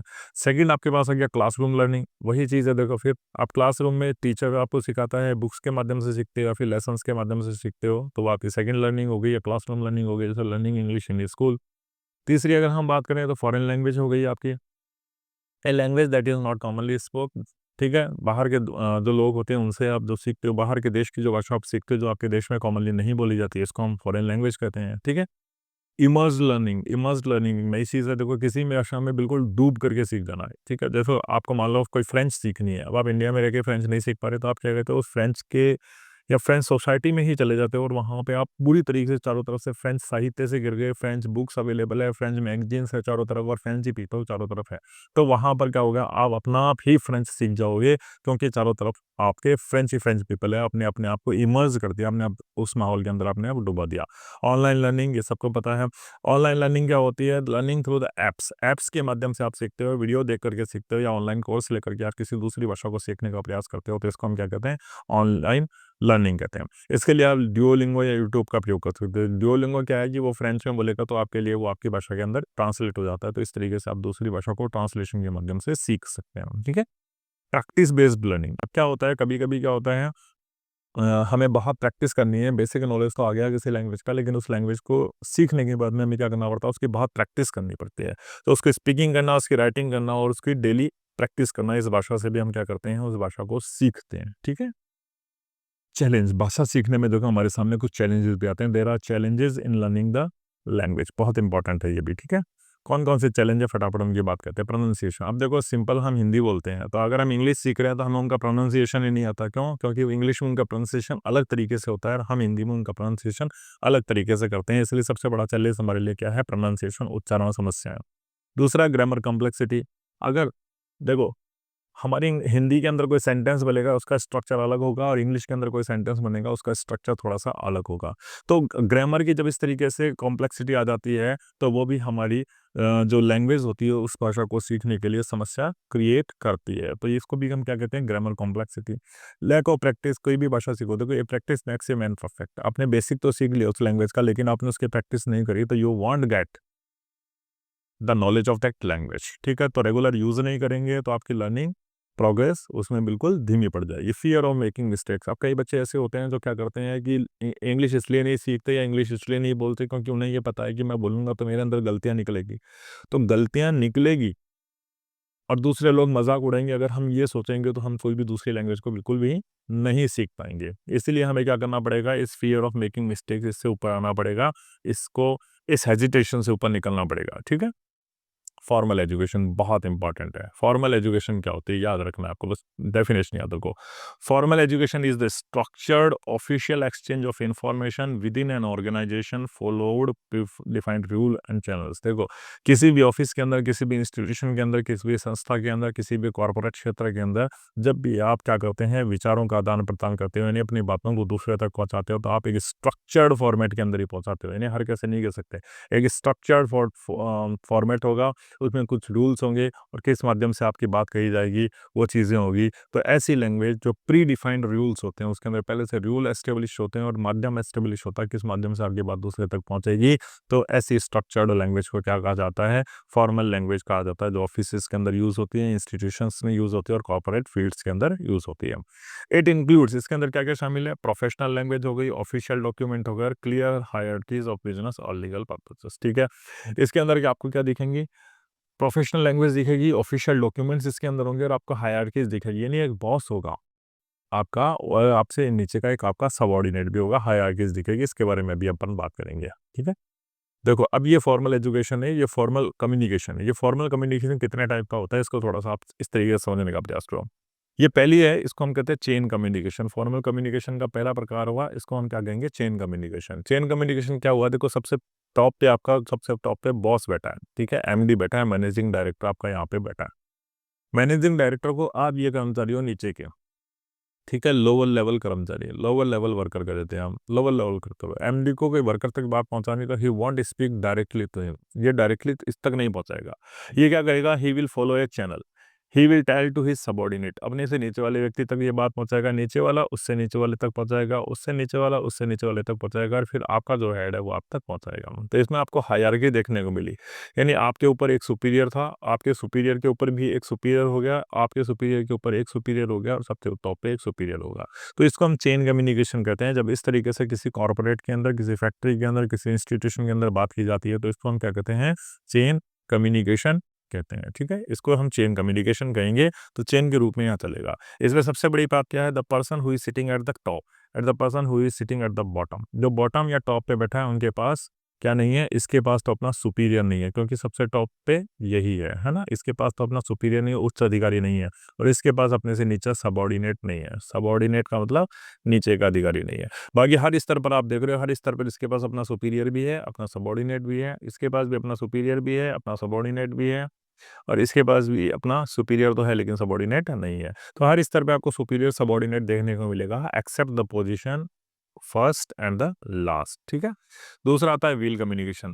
व्हील कम्युनिकेशन में क्या होता है, देखो ये सेंटर ऑफ कम्युनिकेशन ये ए है, यहाँ पर डी डायरेक्टली ई से बात नहीं कर सकता, ई डायरेक्टली बी से बात नहीं कर सकता, सी डायरेक्टली बी से बात नहीं कर सकता, और डी डायरेक्टली ए से बात नहीं कर सकता। अगर इन लोगों तक कोई बात पहुंचानी है, मान लो इसको इस तरीके, डी को मान लो कोई बात ई तक पहुंचानी, तो डी क्या करेगा, पहले वो बात ए तक ट्रांसफर करेगा, फिर ए उसको ई तक ट्रांसफॉर्म करेगा। इसको हम व्हील कम्युनिकेशन कहते हैं। जब व्हील के रूप में बात चलती है, और सेंटर ऑफ कम्युनिकेशन एक होता है जिसके माध्यम से जो कम्युनिकेशन होता है वो प्रोग्रेस होता है, उसको हम व्हील कम्युनिकेशन कहते हैं। तीसरा आता है आपका सर्कुलर कम्युनिकेशन। हर व्यक्ति अपने एडजॉइनिंग टू पर्सन से बात कर सकता है, ठीक है, ये ए से डायरेक्ट बात नहीं कर पाएगा, ठीक है, एडजॉइनिंग टू पर्सन से। आप इस तरीके से मान सकते हो, मान लो कि आपके यहाँ कोई फाइनेंस का डिपार्टमेंट है, तो फाइनेंस का डिपार्टमेंट क्या कर सकता है, ये फाइनेंस का मान लो ये डिपार्टमेंट है, तो फाइनेंस का डिपार्टमेंट सेल्स वाले से बात कर सकता है, फाइनेंस का डिपार्टमेंट कॉर्पोरेट वाले से बात कर सकता है, लेकिन फाइनेंस के डिपार्टमेंट को किससे बात करने की क्षमता नहीं है, इस अकाउंट से बात करने की इनको अनुमति नहीं है। तो एडजॉइनिंग टू पर्सन से आप क्या कर सकते हैं, सर्कुलर कम्युनिकेशन में बात कर सकते हैं। ये सारे क्या है, टाइप्स ऑफ फॉर्मल कम्युनिकेशन है। क्या है ये, टाइप्स ऑफ फॉर्मल कम्युनिकेशन है, ये याद रखने हैं आपको। टाइप्स ऑफ फॉर्मल कम्युनिकेशन, ये याद रखना है आपको, ठीक है। फिर ये आएगा फ्री फ्लो। इसमें देखो हर व्यक्ति किसी से भी बात कर सकता है। आप इसको डिपार्टमेंट मान सकते हो या फिर व्यक्ति मान सकते हो, या हर किसी से बात करने के लिए फ्री होते हैं, इसलिए इसको हम फ्री फ्लो कहते हैं, जहाँ पर हर व्यक्ति किसी से भी बात कर सकता है। सी ए से भी बात कर सकता है, सी ई से भी बात कर सकता है, सी बी से भी बात कर सकता है, सी डी से भी बात कर सकता है। इस तरह डी की बात करें तो ये ई से भी बात कर सकता है, सी से भी बात कर सकता है, बी से भी डायरेक्ट बात कर सकता है, ये ए से भी डायरेक्ट बात करता है। यहाँ पर हर व्यक्ति फ्री हो किसी से भी बात करने के लिए, उसको हम क्या कहते हैं, फ्री फ्लो कहते हैं। फिर आता है इन्वर्टेड वी। इन्वर्टेड वी क्या होता है कि वी की सी शेप दिख रही है, उल्टा वी दिख रहा है, ये सुपीरियर है। देखो अभी सुपीरियर का मन करता है तो ये डायरेक्टली सबॉर्डिनेट यानी सबसे निम्न व्यक्ति से नीचे के व्यक्ति से बात कर सकता है, वर्कर से बात कर सकता है, और वर्कर भी चाहे तो डायरेक्टली अपने सुपीरियर से बात कर सकता है, ठीक है। और इसमें दूसरा ऑप्शन भी है कि सुपीरियर अगर चाहे तो पहले वो अपने सबॉर्डिनेट बी से बात करे, बी उसकी बातों को दूसरे तक पहुंचाए, और इसमें सबॉर्डिनेट के पास भी ऑप्शन है कि वो अपनी बातें पहले अपने इमीडिएट सुपीरियर को पहुंचा रहे, इमीडिएट सुपीरियर को बातें ऊपर तक पहुंचाया। तो इसको हम क्या कहते हैं, इसको हम इन्वर्टेड वी कहते हैं, जहां पर ये सारी फैसिलिटी होती है। तो ये आपको याद रखना है, ये क्या है, टाइप्स ऑफ फॉर्मल कम्युनिकेशन है, इन सबको आपको याद रखना है, ठीक है। फिर आता है इनफॉर्मल कम्युनिकेशन। आप दोस्तों से बात करते हो, आप अपने मित्रों से बात करते हो, अपने घर में बात करते हो, रिश्तेदारों में बात करते हो, तो आपको किसी भी रूल्स को फॉलो करने की ज़रूरत नहीं होती है। तो जब आप रूल्स को फॉलो नहीं करते, अनऑफिशियल इंटरेक्शन करते हो और बड़े स्पॉन्टेनियसली फ्लुएंटली बात करते हो, तो उसको हम क्या कहते हैं, इनफॉर्मल कम्युनिकेशन कहते हैं। ये अपने फैमिली के अंदर हो गई, अपने फ्रेंड्स से हो गई, अपने दोस्तों से हो गई है ना, अपने रिश्तेदारों से हो गई, उन सब से आप बात करोगे, अपने फ्रेंड्स से, तो ये सारी बातें जो होगी वो इनफॉर्मल वे में होगी। इसमें भी पहला चेन कम्युनिकेशन हो गया, ठीक है। इस तरीके से बातें चलते हैं हॉरिजॉन्टल में क्योंकि आप सभी बराबर के रैंक के लोग हो गए। दूसरा हो गया गॉसिप, गप्पे लड़ाना। इनमें कुछ लोग ऐसे भी हो सकते हैं जो आपकी बातों में इंटरेस्ट नहीं लेते। फिर एक व्यक्ति बैठा है, एक व्यक्ति बातें कर रहा है, तो एक व्यक्ति में हो सकता है कि इसकी बातों को दो व्यक्ति ना सुने, लेकिन 5 व्यक्ति इसकी बातों को सुन रहे हैं। गॉसिप के अंदर ऐसा ही था, गप्पे लड़ाना, सामान्य कम्युनिकेशन, प्रोबेबिलिटी। ये ने कोई बात कही, दो व्यक्तियों तक वो बात कही, तो एफ ने तो पैसिव हो गया, बात आगे तक पहुंचा दी, लेकिन वो पैसिव हो गया, उस बात से बाहर निकल गया। लेकिन डी ने वो बात एच तक पहुंचाई, एच ने वो आगे आई तक पहुंचाई, लेकिन वो पैसिव हो गया। तो प्रोबेबिलिटी है, संभावना, आगे तक बात किस तरीके से कैरी ऑन करती है, इस तरीके की संभावना सामान्यतः आपको ये सोशल प्लेटफॉर्म पे देखने को मिल सकता है, ठीक है। आगे चलते हैं, यहाँ ये हो गया आपका क्लस्टर चेन, ठीक है। इसमें क्लस्टर चेन में भी आप देख रहे हो कि बातें आगे तक पहुंच रही है, लेकिन कुछ लोग आगे इंटरेस्ट नहीं ले रहे हैं, लास्ट का व्यक्ति इसमें इंटरेस्ट ले रहा है, ठीक है। इस तरीके की क्लस्टर चेन। तो आपको ये डायग्राम याद रखने हैं और इन डायग्रामों को आपको एक्सप्लेन करना है आपके पेपर के अंदर, अगर आपसे टाइप्स ऑफ इनफॉर्मल कम्युनिकेशन को पूछ लिया जाए तो। वैसे कम चांसेस है इसके, फॉर्मल कम्युनिकेशन के अच्छे चांसेस है। अब देखो पूरी एक टेबल के अंदर मैंने एक्सप्लेन कर दिया है आपके लिए टाइप्स ऑफ कम्युनिकेशन। देखो सबसे पहले कम्युनिकेशन हमारे पास 2 टाइप्स का होता है। The first one is called the verbal communication, the second one is called the non verbal communication. Verbal communication कौन कौन सा होता है? वर्बल यानी जिसके अंदर वर्ड्स का इस्तेमाल किया गया है। अब वो वर्ड्स चाहे ओरल यानी बोल के इस्तेमाल हो, चाहे वो लिख करके इस्तेमाल हो, ये दोनों ही आपके क्या कहलाएंगे, वर्बल कम्युनिकेशन। ध्यान रखना 100% इसकी डेफिनेशन पूछी जाएगी, वर्बल कम्युनिकेशन क्या होता है। वर्बल कम्युनिकेशन में किसका इस्तेमाल होगा? वर्ड्स का इस्तेमाल होगा। वर्ड्स चाहे बोल करके ओरल से किया जाए, चाहे वो रिटर्न में किया जाए, वो ओरल कम्युनिकेशन होगा। ओरल में कैसे करोगे? फेस टू फेस, आप किसी से डायरेक्टली बात करते हो, वो फेस टू फेस कन्वर्सेशन है, जहाँ पर आप ओरल यानी बोल करके शब्दों का प्रयोग करके बात कर रहे हो। फोन कॉल्स, किसी पे आप फोन कॉल से बात करते हो, आप वर्बल कम्युनिकेशन कर रहे हो। वीडियो कॉल पे बात करते हो, आप वर्बल कम्युनिकेशन कर रहे हो, क्योंकि आप शब्दों का प्रयोग कर रहे हो। रिटर्न कम्युनिकेशन, आप किसी को ईमेल भेजते हो तो आप लिख करके भेज रहे हो, तो वो रिटर्न कम्युनिकेशन है। आप लेटर भेज रहे हो तो वो रिटर्न कम्युनिकेशन है। आप रिपोर्ट भेज रहे हो तो वो रिटर्न कम्युनिकेशन है। तो verbal communication is of 2 type. Verbal communication 2 प्रकार का होता है, एक ओरल कम्युनिकेशन हो गया और एक आपका रिटर्न कम्युनिकेशन हो गया। ओरल कम्युनिकेशन कौन कौन सा हो गया? Face to face, phone call, video call. और रिटर्न कम्युनिकेशन कौन सा हो गया आपका? लेटर्स, रिपोर्ट और ईमेल, ठीक है। ध्यान रखना, ये verbal communication. Non verbal, non verbal का मतलब जहाँ पर ये वर्ड्स जो हैं इनका इस्तेमाल नहीं होगा। ध्यान रखना, वर्ड्स का इस्तेमाल जहाँ पर नहीं होगा। जैसे बॉडी लैंग्वेज, आपने हाथ के इशारों के माध्यम से कोई बात को कहा। आई कांटेक्ट, आपने आंखों के इशारों के माध्यम से कोई बातों को कहा। पैरा लैंग्वेज, काइनेसिक्स, प्रॉक्सिमिक्स, ठीक है। ये सारे के सारे क्या है? प्रॉक्सिमिक डिस्टेंस से बिलोंग करता है, काइनेसिक्स आपके बॉडी मूवमेंट से बिलोंग करता है, और पैरा लैंग्वेज आपने किस शब्द पर कितना जोर दिया है उससे बिलोंग करता है, ठीक है। तो जब आप इस तरीके की नॉन वर्बल बातों को करते हैं तो क्या होता है, उसको हम नॉन वर्बल कम्युनिकेशन कहेंगे, जहाँ पे शब्दों का प्रयोग नहीं हुआ, बल्कि आपने क्या करा, अपनी बॉडी लैंग्वेज के माध्यम से, अपने आई कॉन्टेक्ट के माध्यम से, अपने पैरा लैंग्वेज यानी शब्दों पर क्या जोर दिया उसके माध्यम से, काइनेसिक्स फेशियल मूवमेंट्स और बॉडी मूवमेंट्स के माध्यम से, और प्रोमिसिक्स यानी कितनी दूरी से आपने बात करी, इस पर डिपेंड करता है। That is called non verbal communication, ठीक है। अब ये 2 डेफिनेशन है, आपको 100% याद रखनी है, वर्बल नॉन वर्बल क्या होता है। देखो अरबल में क्या होगा, एक्सचेंज ऑफ इन्फॉर्मेशन होगा यूजिंग स्पोकन और रिटन वर्ड्स, ठीक है, जिसमें शब्दों का इस्तेमाल किया जाए, चाहे वो ओरल किया जाए, चाहे वो रिटन यानी लिख के किया जाए, वो वर्बल कम्युनिकेशन होगा। और क्यों इस्तेमाल किया जाता है? To convey the message, express thoughts, share ideas and provide information. Information देने के लिए, विचारों को साझा करने के लिए, विचारों का अभिव्यक्त करने के लिए, या फिर कोई संदेश आगे तक देने के लिए, जो अगर आप शब्दों का प्रयोग करते हो तो वो वर्बल कम्युनिकेशन कहा जाता है। 100% इसके पूरे पूरे चांस से आने के, ध्यान रखना, ये डेफिनेशन याद रखना। नॉन वर्बल कम्युनिकेशन, जहाँ शब्दों का प्रयोग नहीं होगा। आप मैसेज तो भेज रहे हो, लेकिन मैसेज में क्या नहीं कर रहे हो? विदाउट यूजिंग वर्ड्स, आप शब्दों का प्रयोग नहीं कर रहे। इसमें बॉडी लैंग्वेज हो सकती है, फेशियल एक्सप्रेशन हो सकते हैं, जेस्चर्स हो सकते हैं, आई कांटेक्ट हो सकते हैं, आपकी वॉइस का टोन हो सकता है, आपका पोस्चर हो सकता है, और अदर विजुअल क्यूज हो सकते हैं। इसके माध्यम से अगर आप कम्युनिकेशन करते हो तो वो नॉन वर्बल कम्युनिकेशन कहलाता है। 100% चांसेस का याद रखना, ठीक है। मॉडर्न फॉर्म, इससे आप सभी परिचित हैं। मॉडर्न फॉर्म आजकल आप किस तरीके से कम्युनिकेशन करते हैं? सोशल मीडिया प्लेटफॉर्म है जहाँ से आप बातें करते हैं, जैसे Facebook, Twitter, Instagram. Messaging apps हो गए, WhatsApp, Telegram, signals, video conferencing tool हो गए, जूम हो गया, माइक्रोसॉफ्ट हो गया, गूगल मीट हो गया, और wearable technology, smart watches, fitness tracker, ये सारे के सारे क्या है? मॉडर्न टेक्नोलॉजी ऑफ कम्युनिकेशन है। सोशल मीडिया, फेसबुक से बात करना, ट्विटर से बात करना, इंस्टाग्राम से बात कर रहे हो तो आप सोशल मीडिया प्लेटफॉर्म से बात कर रहे हो, मॉडर्न टेक्नोलॉजी है। व्हाट्सअप से बात कर रहे हो, टेलीग्राम से बात कर रहे हो, सिग्नल ऐप से बात कर रहे हो, तो आप मॉडर्न टेक्नोलॉजी इस्तेमाल कर रहे हो। जूम से बात कर रहे हो, माइक्रोसॉफ्ट टीम से बात कर रहे हो, गूगल मीट पर वीडियो कॉल के थ्रू मीटिंग ले रहे हो, तो आप क्या कर रहे हो? वो modern newest technology of communication इस्तेमाल कर रहे हो। स्मार्ट वॉच आपको बताती है कितने चल रही है, कितनी आपकी ब्रीथ चल रही है, फिटनेस ट्रैकर ये क्या बताते हैं? कितनी ब्रीथ चल रही है, कितनी सांसें चल रही है, कितना फुट स्टेप्स आपने काउंट कर लिया, तो ये भी आपको कम्युनिकेट ही तो कर रही है। तो ये क्या है? New age technology of communication कहा जाता है इनको, ठीक है। नेचर ऑफ कम्युनिकेशन, देखो कम्युनिकेशन का नेचर क्या होता है, ध्यान रखो। कम्युनिकेशन इनएविटेबल है। देखो अगर जब तक आप कम्युनिकेशन नहीं करोगे, अपने विचारों को दूसरे के साथ साझा नहीं कर पाओगे, आप दूसरों से बात नहीं करोगे, तब तक अपनी बातों को दूसरे तक नहीं पहुंचाओगे, इन्फॉर्मेशन, सूचनाओं को दूसरी तक नहीं पहुंचा सकते, मैसेज को दूसरे तक नहीं पहुंचा सकते। इसलिए कम्युनिकेशन क्या है? इनएविटेबल है, अपरिहार्य है, मोस्ट नीडेड है। Two way process. कम्युनिकेशन जब आप करते हो तो कम से कम आपको एक सेंडर चाहिए और एक रिसीवर चाहिए, नहीं कोई तो बात करने वाला चाहिए और कोई उस बात को सुनने वाला चाहिए। तो टू वे प्रोसेस है। अकेला व्यक्ति कम्युनिकेशन नहीं कर सकता, it needs the two persons. तो ये एक डायनामिक प्रोसेस है, दो लोगों के बीच होने वाला। कॉन्टेक्सचुअल, कॉन्टेक्सचुअल का मतलब आपके पास कोई ना कोई सब्जेक्ट मैटर होना चाहिए जिस विषय पर आप बात करोगे। तो कम्युनिकेशन कभी भी होता है वो कॉन्टेक्स्ट बेस्ड होता है, कोई संदर्भ होता है उसके पीछे, है ना, कि किससे बात कर रहे हो, किस संदर्भ में आप बात कर रहे हो, कॉन्टेक्स्ट बेस्ड होगा। Need proper understanding. अब देखो, आप कम्युनिकेशन कर रहे हो तो कम्युनिकेशन क्या करता है? प्रॉपर अंडरस्टैंडिंग्स, भाषा, बातों को सही ढंग से समझाने का प्रयास करता है सामने को। जब तक आप कम्युनिकेशन नहीं करोगे, सामने वाला आपकी बातों को सही ढंग से समझ भी नहीं पाएगा, ठीक है। Can be verbal and non verbal, आप बोल के भी बात कर सकते हो, कम्युनिकेशन कर सकते हो। नॉन वर्बल नहीं, हाथों के इशारों के माध्यम से, आंखों के इशारों के माध्यम से, बॉडी लैंग्वेज से भी आप बात कर सकते हो, वो भी आपका कम्युनिकेशन है। एलिमिनेट्स मिसअंडरस्टैंडिंग, और कम्युनिकेशन आप करते हो तो ये आपके आपस की मिसअंडरस्टैंडिंग को दूर करता है। और कम्युनिकेशन अपने आप में कंटिन्यूस है, हमेशा होते रहने वाला प्रोसेस है। इंसान अपनी ज़िंदगी का लगभग लगभग कितना 70% हिस्सा जो है कम्युनिकेशन में गुजारता है, यानी आपस में बात करते हुए गुजारता है, दूसरे लोगों से बात करते हुए गुजारता है। तो कम्युनिकेशन क्या हुआ? आपका एक कंटिन्यूस प्रोसेस या एक डायनेमिक प्रोसेस हो जाता है, ठीक है। ध्यान रखना, नेचर ऑफ कम्युनिकेशन हो गया।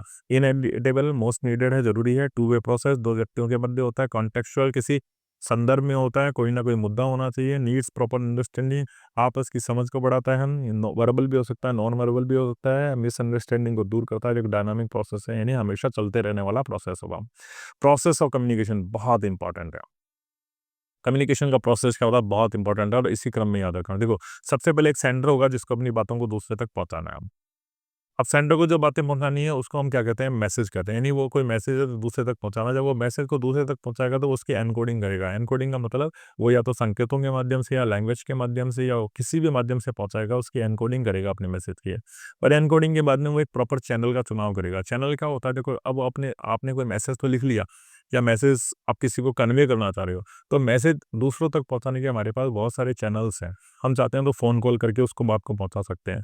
हम चाहते हैं तो सामने वाले को डायरेक्ट जाकर के बात कर सकते हैं, पहुंचा सकते हैं। हम चाहें तो सामने वाले को ईमेल के माध्यम से पहुंचा सकते हैं। हम चाहें तो सामने वाले को लेटर के माध्यम से पहुंचा सकते हैं। हम चाहें तो अपने संदेश को सामने वाले को हम गूगल मीट या जूम मीट के माध्यम से पहुंचा भी सकते हैं। तो हमारे पास बहुत सारे चैनल होते हैं अपनी बातों को दूसरे तक पहुंचाने के लिए, तो उनमें से एक प्रॉपर मैसेज का सिलेक्शन करना। तो सबसे पहले एक सेंडर हो गया, सेंडर के पास एक मैसेज हो गया, मैसेज के बाद उसने मैसेज की एनकोडिंग कर दी, एनकोडिंग के बाद वो चैनल चुनेगा कि वो लेटर भेजेगा, मैसेज भेजेगा, बात करेगा, फेस टू फेस करेगा, कैसे करेगा?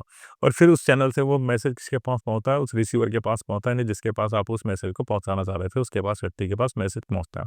फिर वो उस मैसेज की डिकोडिंग करता है, यानी उसको समझने का प्रयास करता है, जो संकेत भेजे गए हैं, जो भाषा लिखी गई है, उस भाषा को वो समझता है और भाषा को समझने के बाद वो क्या करता है? फीडबैक, फीडबैक यानी रिटर्न में वापस भेजता है वो किसको? इस सेंडर को, कि भैया तेरा संदेश मेरे तक पहुँच गया है, तू मेरे से ये बात करना चाह रहा था, ये बारे ये बात समझ में आ गई। तो फीडबैक जब तक नहीं होगा, तब तक क्या नहीं होगा? तब तक कम्युनिकेशन का प्रोसेस कंप्लीट नहीं होगा। क्योंकि फीडबैक के माध्यम से ही इस सेंडर को ये मालूम पड़ेगा कि मैंने जो ये संदेश भेजा था किस तक? इस रिसीवर तक, वो वास्तव में इसने उसी अर्थ में समझा जिस अर्थ में मैंने इसको भेजा था या नहीं, ठीक है? तो feedback is very important in communication. तो प्रोसेस ऑफ कम्युनिकेशन बहुत इंपॉर्टेंट है और इसी क्रम में याद रखना है आपको जिस क्रम में ये कहा गया, sender, message, encoding, channel, receiver, decoding और फीडबैक, और इनको एलाबोरेट कर देना है। अब देखो, जब आप बातचीत करते हो, कम्युनिकेशन करते हो, तो उस कम्युनिकेशन के मार्ग में कुछ बाधाएँ भी आती है, और जब बाधाएँ आती है तो उन्हीं को हम क्या कहते हैं? बैरियर्स कहते हैं। तो कम्युनिकेशन में मार्ग में आने वाली बाधाओं को हम क्या कहते हैं? बैरियर्स कहते हैं। पहले मैकेनिकल बैरियर, यानी मशीन के कारण से कोई आपके व्यवधान उत्पन्न हो जाता है, तो उसमें हम क्या कहते हैं? मैकेनिकल बैरियर कहते हैं। मशीन ही माध्यम से, जैसे आउटडेटेड टेक्नोलॉजी, अब देखो जैसे आप अभी तक विंडो 6, विंडो 5 यूज़ कर रहे हैं, जबकि विंडो 10, 11 आपके मार्केट के अंदर आ गई, तो आप आउटडेटेड टेक्नोलॉजी का इस्तेमाल करें तो आपका कम्युनिकेशन बाधित हो सकता है। फॉल्टी इक्विपमेंट्स, आप बात कर रहे हैं, लेकिन बात कर रहे हैं तो आपका माइक प्रॉपर नहीं है, उसके अंदर कुछ कमी है, या उसका तार हिला हुआ है, या सही ढंग से स्पीकर काम नहीं कर रहे हैं, तो फॉल्टी इक्विपमेंट, ये भी मशीन के कारण उत्पन्न हुआ, इसीलिए ये भी एक मैकेनिकल बैरियर हुआ।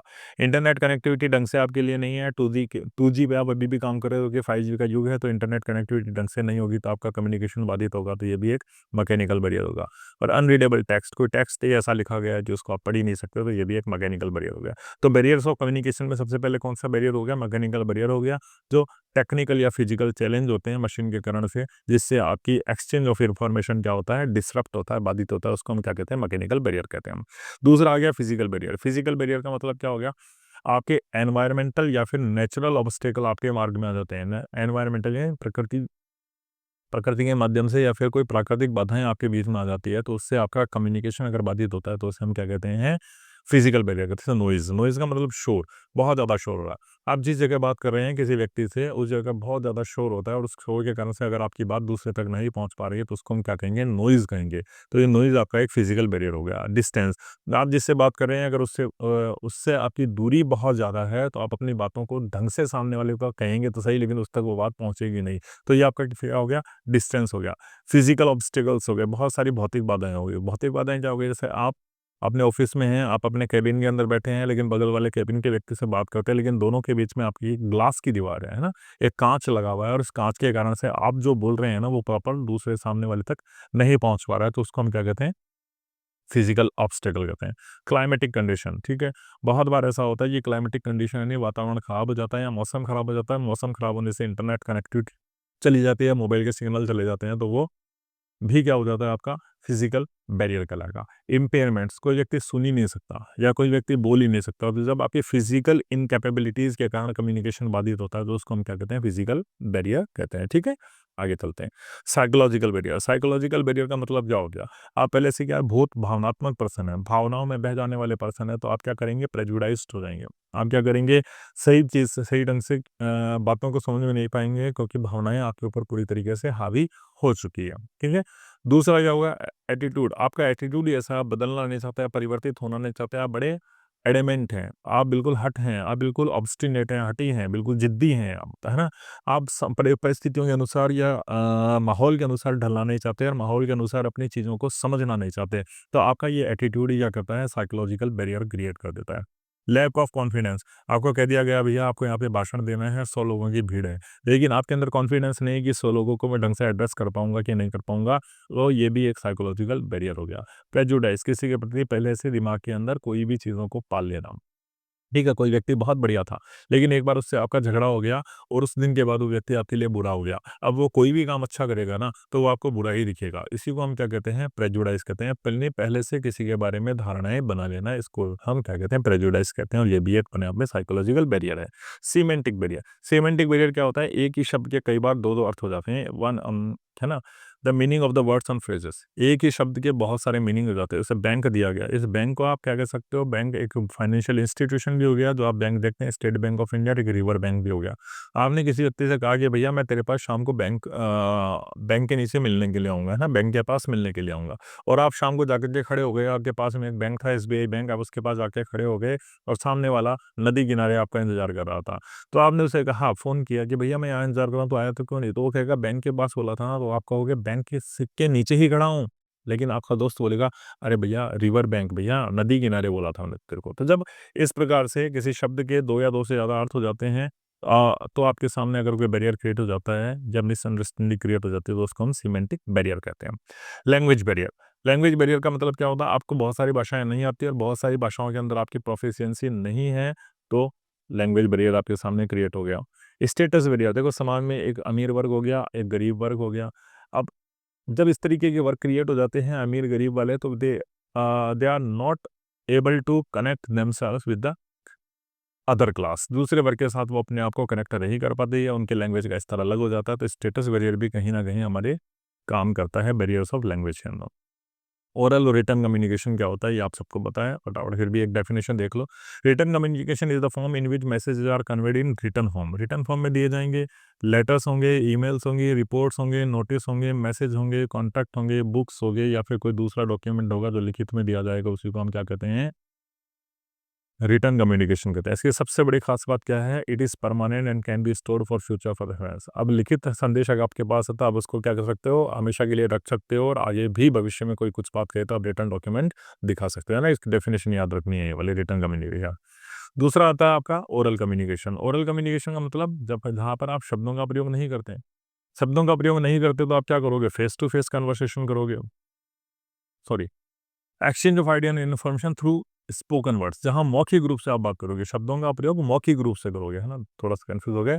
थोड़ा शब्दों का प्रयोग क्या करेंगे आप, मौखिक रूप से करेंगे। जैसे फेस टू फेस आपने सामने वाले से सीधा जाकर के बात करी, टेलीफ़ोन पे बात करी, स्पीच भाषण के माध्यम से बात करी, मीटिंग्स में बात करी, कॉन्फ्रेंस को अटेंड करा, या फिर वीडियो कॉल पे आपने बात करी। तो आप क्या कर रहे हो, दूसरे से ओरल कम्युनिकेशन कर रहे हो। ओरल कम्युनिकेशन का फ़ायदा क्या है? देखो, लेटर आप लिखोगे, रिटन कम्युनिकेशन में तो लेटर पहुँचेगा, फिर सामने वाले का जवाब आएगा, लेकिन ओरल कम्युनिकेशन में क्या होगा, तुरंत जवाब आ जाएगा, तो it is quick and helps in receiving immediate feedback. Immediate feedback इससे मिल जाता है, तुरंत मिल जाता है, जबकि रिटन कम्युनिकेशन में आपको इमीडिएट फीडबैक नहीं मिलेगा। लेकिन रिटन कम्युनिकेशन की खास बात है कि परमानेंट था और फ्यूचर रेफरेंस के लिए यूज़ हो रहा था। लेकिन मौखिक जो ओरल कम्युनिकेशन है, ये परमानेंट नहीं है और ये चेंज हो जाएगा। है ना? इसका फ्यूचर रेफरेंस के लिए यूज़ नहीं कर सकते, क्योंकि सामने वाला कभी भी मुकर सकता है, मैंने ऐसा कब कहा था। रीडिंग, फिर तीसरा एक टर्म आपके पास है रीडिंग। रीडिंग में का क्या काम होता है, देखो, छोटी-छोटी चीज़ें हैं, बस याद रखनी है आपको। Reading proficiency plays a vital role in effective communication by allowing individuals to accurately understand and interpret it in verbal, ठीक है? अब रीडिंग से क्या होता है, किसी चीज़ को आप बेहतर ढंग से समझ पाते हो और उसकी व्याख्या ढंग से कर पाते हो। अगर आपने किसी चीज़ को ढंग से पढ़ा, ध्यान से पढ़ा, तो आपका कम्युनिकेशन स्ट्रॉन्ग होगा। क्यों? क्योंकि आप किसी चीज़ को ढंग से समझ भी पाओगे और उसको सही ढंग से इंटरप्रेट भी कर पाओगे। Well developed reading skill enhances comprehension. देखो, रीडिंग से क्या होता है, अगर आप में रीडिंग स्किल डेवलप्ड हो गई तो आप कॉम्प्रहेंशन, किसी बात को ढंग से समझ सकते हो। क्रिटिकल थिंकिंग को ये प्रमोट करता है, यानी आपके सोचने विचारने तर्क शक्ति को ये बढ़ाता है। इनेबल्स एप्रोप्रिएट रिस्पॉन्स, अगर आपने ढंग से पढ़ा है तो आप सही सही जवाब दे पाएंगे चीज़ों का, चाहे वो मौखिक रूप से पूछे गए हों, चाहे वो लिखित रूप से पूछे गए हों, ठीक है? तो रीडिंग के ये फ़ायदे हैं, ये आपकी कॉम्प्रहेंशन समझ को बढ़ाता है, ये आपको रिस्पॉन्स यानी उत्तर देने के लिए मजबूत बनाता है, स्ट्रॉन्गर आर्ग्यूमेंट्स आपकी तर्क शक्ति को मजबूत करता है, कल्चरल अवेयरनेस यानी दूसरी कल्चर यानी संस्कृति के प्रति आपको जुड़ाव बनाता है, संस्कृति को समझने में आपकी मदद करता है। टाइप्स ऑफ रीडिंग, रीडिंग कितने टाइप की होती है? एक होती है, देखो, क्लोज रीडिंग। क्लोज रीडिंग का मतलब क्या हो गया, आप किसी टेक्स्ट को, किसी कविता को, किसी पोएम को या लिखी हुई किसी भी चीज़ को डीपली एनालाइज़ करते हो और उसकी स्ट्रक्चर को समझते हो, मीनिंग को समझते हो, स्टाइल को समझते हो। It come focus. अब क्लोज रीडिंग में आप देखते हो भैया किस तरीके के शब्दों का इस्तेमाल किया गया, वर्ड चॉइस क्या थी, टोन, कहने का अंदाज़ क्या था, और जो बात कही गई है वो एक्चुअली में क्या कही गई हो। जब आप क्लोज बहुत गहन होकर के अध्ययन करते हो और हर एक बारीकी से हर चीज़ को डिसेक्ट करते हो, हर चीज़ का विश्लेषण करते हो और उसकी लैंग्वेज भी देखते हो, वर्ड शब्दों का इस्तेमाल भी देखते हो, वर्ड चॉइस भी देखते हो और उसकी थीम्स को भी देखते हो, तो इसी को हम क्लोज रीडिंग कहते हैं। This skill is essential for effective communication. आप एक अच्छी बात करना चाहते हैं, अच्छा कम्युनिकेशन करना चाहते हो, तो आपके लिए बहुत ज़रूरी है, क्योंकि ये आपकी बेटर अंडरस्टैंडिंग ऑफ मैसेज और अच्छे तरीके से जवाब देने में आपकी मदद करता है। दूसरा है स्किमिंग। स्किमिंग यानी जब आप डीपली नहीं पढ़ोगे, ठीक है? जब आप क्विकली पढ़ोगे to gather the main ideas of the text. जब मेन-मेन चीज़ों को छाँट करके उसको जल्दी-जल्दी पढ़ोगे कि मेरे लिए ये काम की चीज़ है, हर शब्द पे आप गौर नहीं करोगे, केवल मेन-मेन चीज़ों को पढ़ोगे, तो इसको हम स्किमिंग कहते हैं। अगर आपको क्या समझना है, अगर आपको समझना है यार बेसिकली ये टेक्स्ट लिखा किस लिए गया है, तो आप क्या करते हो, जनरल अंडरस्टैंडिंग को गेन करने के लिए डिटेल्ड इन्फॉर्मेशन में नहीं जाते और फटाफट टेक्स्ट पढ़ते हो। तो इससे क्या होता है, आपका टाइम बचता है, specially in reviewing emails, reports and articles and presentation. और मुख्यतः कहीं-कहीं में काम आता है, कोई ईमेल है, कोई रिपोर्ट है, कोई आर्टिकल है या फिर कोई प्रेजेंटेशन है, तो आप बहुत डीपली नहीं पढ़ोगे क्योंकि आपको सीधा आपको ये जानना है कि इसका सार क्या है। तो सार क्या है, तो आप मेन-मेन पॉइंट्स पढ़ कर के अनुमान लगा लोगे कि किस बारे में यहाँ पर बात की गई है, ठीक है? फिर एक आता है स्कैनिंग। स्कैनिंग का मतलब क्या होता है, केवल उन्हीं चीज़ों को देखना जो आप देखना चाहते हो, ठीक है? Quickly locate the specific information with in a text. एक टेक्स्ट के अंदर स्पेसिफिक इंफॉर्मेशन को देखना, वही आपकी स्कैनिंग कहलाती है। जैसे मान लो कोई भी टेक्स्ट है, अब आपको उसमें मान लो डेट देखनी है, किस तारीख को ये बात हुई थी, तो उसमें डेट देखना या कोई नेम देखना या कोई कीवर्ड देखना या फिर कोई स्टेटिक्स देखना, ठीक है? तो जब आप कोई पर्टिकुलर डिटेल देखते हो ना, तो आप उसकी डिटेल में नहीं जाते, केवल उस पर्टिकुलर चीज़ देखते हो। जैसे मान लो कि आपको किसी व्यक्ति का क्या देखना है, किसी व्यक्ति का डेट ऑफ बर्थ देखना है उसका डॉक्यूमेंट के अंदर, तो आप वो उसका जो बर्थ सर्टिफिकेट मिलेगा, उस बर्थ सर्टिफिकेट के अंदर आप पूरी इन्फॉर्मेशन नहीं पढ़ोगे, केवल उसी कॉलम में जाओगे जहाँ डेट ऑफ बर्थ लिखा है और उसी चीज़ को पढ़ोगे और फिर उसको रख दोगे। तो ये स्कैनिंग हो गया, जहाँ पे आपने पर्टिकुलर इन्फॉर्मेशन को देखा, जो इन्फॉर्मेशन आपको जाननी थी, ठीक है? Reading as an interactive process. Reading reading जो है अपने आप में बड़ा इंटरेक्टिव प्रोसेस है, ठीक है? कैसे होता है? देखो, अगर आप क्लास के अंदर पढ़ा रहे हो और क्लास के अंदर पढ़ाते हुए आप क्वेश्चंस पूछ रहे हो, मेकिंग प्रेडिक्शंस कर रहे हो और एनालाइजिंग इन्फॉर्मेशंस कर रहे हो, तो आप क्या कर रहे हो?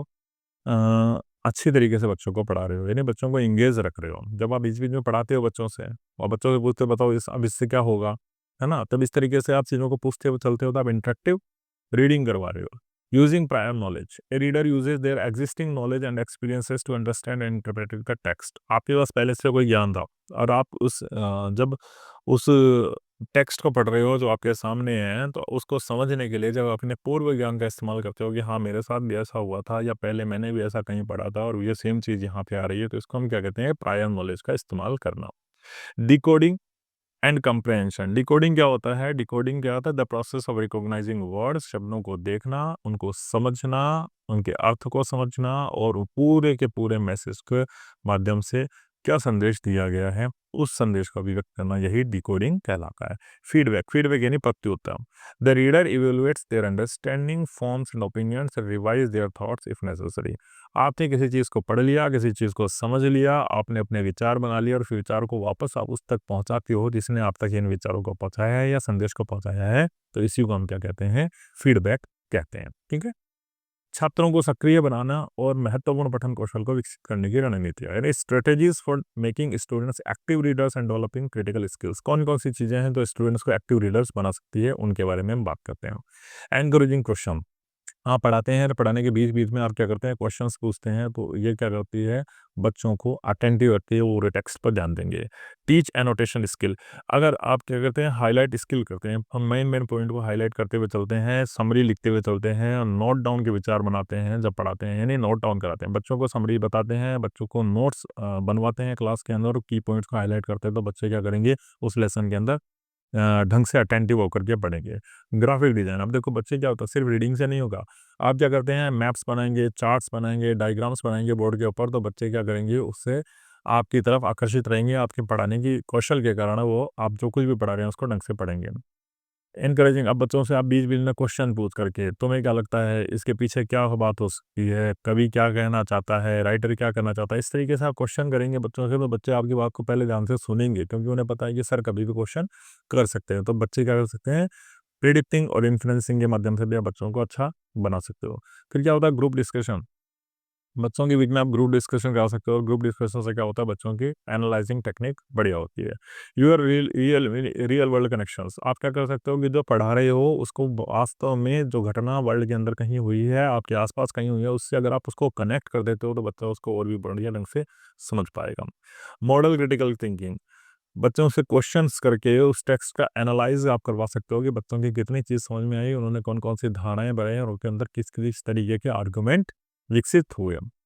ठीक है। Denotative and the connotative aspects of the text बड़ा इंपॉर्टेंट है। डेनोटेटिव और एक्सपेक्टिव। डेनोटेटिव का मतलब क्या होता है? Dictionary meaning. आप सीधा सा ये समझ लो कि डेनोटेटिव यानी लिटरल मीनिंग का मतलब क्या हो गया? Dictionary meaning. डिक्शनरी के अंदर उसका क्या शब्द का अर्थ दिया गया है, केवल वही अर्थ ग्रहण करना, उसको हम डेनोटेटिव एस्पेक्ट ऑफ टेक्स्ट कहते हैं। एक उदाहरण दिया है, द वर्ड रोज। रोज जब आया तो रोज का मतलब क्या होता है? आप डिक्शनरी में देखोगे तो रोज का मतलब फ्लावर ही आता है। तो अगर आपने इसका अर्थ फ्लावर ही ग्रहण कर लिया तो आप डेनोटेटिव एस्पेक्ट ऑफ लैंग्वेज देख रहे हो, किसी टेक्स्ट के डेनोटेटिव एस्पेक्ट पर देख रहे हो। लेकिन कैनोटेटिव एस्पेक्ट क्या कहता है? कैनोटेटिव ये कहता है कि अगर रोज आपके सामने आ गया तो उसके पीछे कौन कौन सी इमोशंस जुड़े हुए हैं, कल्चरल एसोसिएशंस क्या है और उसकी सब्जेक्टिव इंटरप्रिटेशंस क्या है, इसको देखना। जैसे रोज, रोज का मतलब कि वो फूल नहीं होता, रोज प्यार को भी दर्शाता है, रोज रोमांस को भी दर्शाता है, रोज ब्यूटी को भी दर्शाता है। तो अगर हमने सौंदर्य को देख लिया, रोमांस को देख लिया, प्यार को देख लिया और रोज के आपने ये तीन अर्थ निकाल लिए, तो आप कैनोटेटिव स्टडी कर रहे हो, कैनोटेटिव पहलू के ऊपर ध्यान दे रहे हो। ठीक है। तो रोज का अर्थ अगर फ्लावर आ गया, यानी ये लिटल लिटल वर्ड था इसका, तो ये डिक्शनरी वर्ड हो गया। डिक्शनरी वर्ड होते ही ये क्या हो गया आपका? डेनोटेटिव एस्पेक्ट हो गया। और कैनोटेटिव एस्पेक्ट कौन सा हो गया? जब रोज के आपने कौन से अर्थ ले लिए जो सामान्य बोलचाल के अंदर सामान्यतः लोग ग्रहण करते हैं। ठीक है। डेनोटेटिव और कॉनेटेटिव दोनों के बीच का अंतर क्या है? डेनोटेटिव और कॉनेटेटिव का। ठीक है, अब आगे चलते हैं।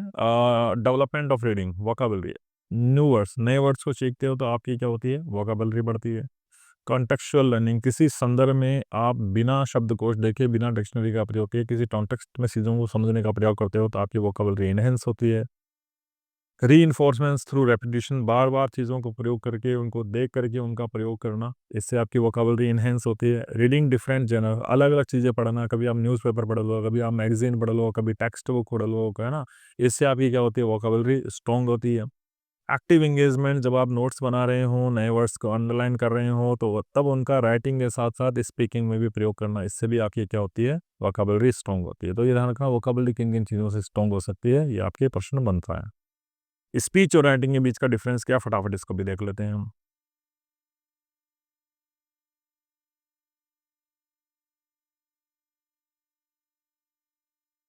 टाइप्स ऑफ राइटिंग, देखो टाइप्स ऑफ राइटिंग बाजो, टाइप्स ऑफ राइटिंग कौन कौन सी होती है? डिस्क्रिप्टिव राइटिंग, पहली डिस्क्रिप्टिव राइटिंग क्या होगी? डेस्क्रिप्टिव राइटिंग यानी a person, a place, A object, element के बारे में डिटेल से लिखना, उसको हम डेस्क्रिप्टिव राइटिंग कहते हैं। इसमें सेंसरी डिटेल्स भी होती है और फिगरेटिव डिटेल्स भी होती है। ठीक है।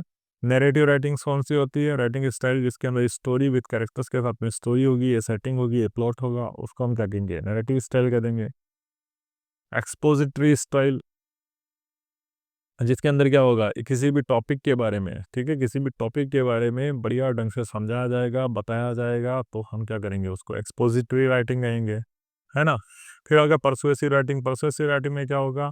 जिसमें आप अपने लक्ष्य को बताएंगे कि भैया पढ़ाने, ये चीज़ पढ़ा रहे हैं, ये चीज़ समझा रहे हैं, तो उसके पीछे का आपका उद्देश्य क्या है? Convince the reader to believe और डू समथिंग, जब आप रीडर को बिलीव करने, भैया ऐसा करो तो आपके जीवन में अच्छा होगा। कोई प्रवचन देते हैं, कोई अच्छी मोटिवेशनल लाइन कहते हैं तो बताते हैं तो हम ऐसा आपके जीवन में अच्छा हो सकता है ना। जब इस तरीके की चीज़ें करते हैं तो इसको हम क्या कहते हैं? परसुएसिव राइटिंग कहते हैं। आगे चलते हैं तो हमारी आती है फिर क्रिएटिव राइटिंग। क्रिएटिव राइटिंग जैसे कहते हैं, देखो जब भी आप कोई क्रिएटिव चीज़ करते हो, ठीक है, आर्टिस्टिक एक्सप्रेशन को दर्शाने के लिए, when ever you do something in artistic things, तो आर्टिस्टिक थिंग्स में जैसे मान लो आपने पोएम लिखी, फिक्शन लिखी, स्क्रीन प्लेज लिखे, तो आप क्या करोगे? क्रिएटिव राइटिंग का इस्तेमाल करोगे। टेक्निकल राइटिंग का मतलब क्या होगा? जहाँ पर भी आप तकनीकी जानकारी को देने के लिए इस्तेमाल करोगे। जैसे मान लो आपने कोई मैनुअल्स बनाए, कोई साइंटिफिक रिपोर्ट बनाए, कोई रिसर्च पेपर बनाए, तो आप किसका कर रहे हो? टेक्निकल राइटिंग का इस्तेमाल करोगे, जिसमें आप सिंपल और क्लियर मैनर में अपनी बातों को एक्सप्रेस कर पाओ। ठीक है। फिर आती है एकेडमिक राइटिंग। एकेडमिक राइटिंग का मतलब क्या हो गया? जहाँ पर भी आप स्ट्रक्चर्ड अप्रोच अपनाते हो एजुकेशनल पर्पज के लिए, यानी एक तयशुदा नियमों को फॉलो करते हो एजुकेशनल पर्पज के लिए। जैसे research paper, thesis, academic essays आप कर रहे हो तो आप एकेडमिक राइटिंग कर रहे हो। बिजनेस राइटिंग की बात करें तो जहाँ पर आप प्रोफेशनल कम्युनिकेशन कर रहे हो, प्रोफेशनल कम्युनिकेशन के लिए अगर आप ईमेल इस्तेमाल कर रहे हो, रिकॉर्ड इस्तेमाल कर रहे हो, बिजनेस प्रपोजल इस्तेमाल कर रहे हो, तो आप क्या कर रहे हो? बिजनेस राइटिंग्स कर रहे हो। समराइजिंग, ठीक है, बड़ा इंपॉर्टेंट टॉपिक है आपकी एक समराइजिंग। समराइजिंग क्या होती है, उस चीज़ को थोड़ा सा बात समझने की कोशिश करो। इस डायग्राम के माध्यम से मैंने सब कुछ यहाँ पर क्या कर दिया है? एक्सप्लेन कर दिया है। ठीक है। अब आपको याद है समराइज, समराइज करना यानी किसी भी जो टेक्स्ट दिया गया है या कोई भी पैराग्राफ आपके सामने दिया गया है तो उसको समरी करके लिखना है, यानी शॉर्ट करके लिखना है, ये आपको क्या करना है, समराइजिंग करना कहलाता है। समराइजिंग में क्या-क्या चीज़ों का याद रखना है, सबसे पहले आपको क्या करना है, कंसाइज़नेस यानी संक्षेपण का उपयोग करना है, यानी छोटी चीज़ों को छोटी करने का उपयोग करना है और फोकस करना है मेन-मेन पॉइंट्स पर। हाइलाइट करना है मेन पॉइंट्स को क्लियरली, बिल्कुल सही तरीके से, और एंश्योर करना है, क्या एंश्योर करना है कि ओरिजिनल मैसेज इज़ प्रिज़र्व्ड, कि जो वास्तव में जो मीनिंग दिया गया था ना, वास्तव में आपकी समरी के अंदर वो मीनिंग कन्वे हो रहा है कि नहीं हो रहा है। अगर आपकी समरी के अंदर वो मीनिंग कन्वे नहीं हो रहा है जो ओरिजिनल में दिया गया था, तो आपकी समरी बेकार हो जाएगी। इसलिए ये 3 चीज़ें हैं जो इफ़ेक्टिव समरी के लिए हमारे लिए ज़रूरी है, इम्पोर्टेंट है, याद रखना है, ठीक है? आगे चलते हैं। देखो समरी करने का प्रोसेस क्या है, what is the process for creating summary? सबसे पहले तो जो भी चीज़ आपके लिए दी गई है उसके सेंट्रल पॉइंट को आप आइडेंटिफाई करो, to identify the central point. फिर उनको कंसाइज करो, आप छोटा करो, कितना छोटा आप कर सकते हो। अपने शब्दों का यूज़ योर ओन वर्ड्स, अपने स्वयं के शब्दों का इस्तेमाल करना है। एक्यूरेसी, बिल्कुल सही-सही, जो कहा गया है बात उससे छेड़छाड़ नहीं करनी है। अपने शब्दों का भी इस्तेमाल करते हुए सही-सही चीज़ों का विवरण वहाँ पे रखना है। ऑर्गेनाइज़ लॉजिकली, और आप जिन विचारों को अपनी लैंग्वेज के अंदर लिख रहे हैं, उनको लॉजिकल वे के अंदर यानी क्रमबद्ध रूप से उनको लिखना है। ओपिनियन, आपको किसी प्रकार के कोई ओपिनियन की ज़रूरत नहीं है, ठीक है? आपको अवॉइड ओपिनियन को अवॉइड करना है, इंटरप्रिटेशंस को अवॉइड करना है, यानी अपनी तरफ से कोई उदाहरण नहीं डालना है, कोई ओपिनियन नहीं डालनी है, कोई विचार नहीं डालना है। हाइलाइट द आउटकम, उससे क्या निकलता है, उस चीज़ को आपको हाइलाइट करना है। समरी का मतलब क्या हो गया? समरी का मतलब शॉर्ट करके लिखना, अपने शब्दों का प्रयोग करना, और अपने शब्दों के प्रयोग के माध्यम से आपके सामने एक्चुअली में चीज़ क्या आई है, उन्हीं चीज़ों को हाइलाइट करना ही समरी कहलाता है ना। इस डायग्राम के माध्यम से बिल्कुल आसान शब्दों में मैंने इस्तेमाल कर दिया है, वो आपको बता दिया है, इन चीज़ों को ही आपको याद रखना है। पैराफ्रेजिंग, फिर एक और टर्म है कि पैराफ्रेजिंग क्या होता है। देखो पैराफ्रेजिंग क्या होता है, किसी दूसरे व्यक्ति ने कोई मैसेज दिया था, कोई बात कही थी, लेकिन उन बातों को आप अपने शब्दों में कहना चाह रहे हो, जबकि ओरिजिनल मीनिंग उसका कोई क्या नहीं होना चाहिए, ओरिजिनल मीनिंग से उसकी छेड़छाड़ नहीं होना चाहिए, ठीक है? तो किसी दूसरे की बातों को अपने शब्दों के अंदर लिखना ही क्या कहलाता है, पैराफ्रेजिंग कहलाता है। तो इसके लिए सबसे पहले आप उस सामने वाले ने क्या कहा है उसके मैसेज को अंडरस्टैंड करो, फिर अपने शब्दों का इस्तेमाल करो। मीनिंग, जो अर्थ कहा गया है उस अर्थ का अनर्थ नहीं करना है, उन अर्थ को वैसे ही मेंटेन करना है। थोड़ा संक्षेपण, थोड़ा छोटा करना है। फिर जो स्ट्रक्चर यानी जिस तरीके से अगले ने कहा था ना, उस तरीके से नहीं करते हुए उस तरीके के अंदर चेंज कर दो, ठीक है? फिर एक्यूरेसी देखो, आप ये चेक करो कि आपने जो परिवर्तन किए हैं वो वास्तव में सही हैं कि नहीं है। और फिर साइट सोर्स, आपने किसका या कहाँ-कहाँ से चीज़ें ली है और किन चीज़ों का आपने क्या करा है, पैराफ्रेज किया, उसके बारे में सोर्स ज़रूर लेना, ताकि कॉपीराइट का इल्ज़ाम आपके ऊपर ना लगे। तो पैराफ्रेज का मतलब क्या होता है, किसी दूसरे के द्वारा कही गई बातों को अपने शब्दों में अभिव्यक्त करना, जबकि उसके ओरिजिनल मीनिंग के साथ में छेड़छाड़ ना हो। उसमें आप स्वयं के स्ट्रक्चर का प्रयोग करेंगे, स्वयं के शब्दों का प्रयोग करेंगे और स्वयं के सेंटेंस का प्रयोग करेंगे, ठीक है?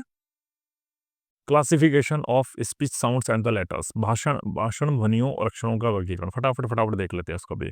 स्पीच साउंड कौन से होते हैं? Speech sound are traced how they are produced in the vocal tract, ठीक है? किस तरीके से स्पीच साउंड यानी बोलने वाले साउंड किस तरीके से प्रोडक्ट किए जाते हैं, इनको दो कैटेगरी में हम बांटते हैं। पहली कैटेगरी में हमारे वॉवल्स हो गए, ठीक है?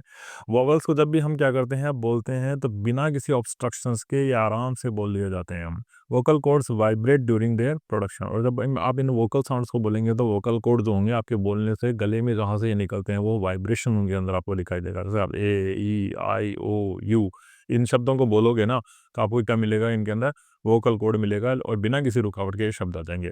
दूसरे प्रकार के आपके सामने कॉन्सोनेंट्स आपको दिखाई देंगे। कॉन्सोनेंट्स आप जब भी बोलोगे तो कुछ ऑब्स्ट्रक्शन सा फ़ील होगा आपको, ठीक है? और आप बोलोगे तो ऐसा लगेगा कुछ कोई चीज़ रोक रही है। जैसे पै बोला, देखो पै बोले में होंठ बंद हुए, साँस बंद हुई एक बार के लिए, टे बोला, टे में भी ऐसा ही हुआ, कै बोला, मैं बोला, चे ने बोला, है ना? तो व्यंजन जब भी बोलते हो, कॉन्सोनेंट्स जब भी बोलते हो, तो आपको कुछ ऑब्स्ट्रक्शन सा फ़ील होता है, ठीक है? फिर आते हैं सेमी वोवल्स। सेमी वोवल्स में वोवल्स और कॉन्सोनेंट्स दोनों के कैरेक्टरिस्टिक्स होते हैं, ठीक है? डब्ल्यू, वाई, इनमें दोनों के कॉन्सोनेंट्स के जो विशेषता रखते हैं उन्हीं को हम क्या कहते हैं, सेमी वोवल्स कहते हैं। स्ट्रेस, ये बड़ा इंपॉर्टेंट है आप लोगों के लिए। स्ट्रेस किसे कहते हैं? स्ट्रेस यानी किसी शब्द पर जोर देना, ठीक है? जब आप किसी चीज़ को बोल रहे हैं तो उस पे बोलते समय उन चीज़ों के ऊपर जोर देना, इसी को हम क्या कहते हैं, स्ट्रेस कहते हैं। Classification of stress, letters. अब लेटर्स क्या होते हैं, देखो लेटर्स क्लासिफिकेशन ऑफ लेटर की अगर हम बात करें तो हमारे पास दो लैंग्वेज बेसिकली आती है, हिंदी और इंग्लिश, और उनको हम कुछ इस तरीके से कैटेगराइज कर सकते हैं। इंग्लिश लेटर्स की अगर हम बात करें तो इंग्लिश लेटर्स में हमारे पास वोवल है A E I O U, और कंसोनेंट्स है, ये सारे कंसोनेंट्स हैं BCDFGHJKLMNPQRSTUVWXYZ, ये सारे कंसोनेंट्स, इनको आप कह सकते हैं।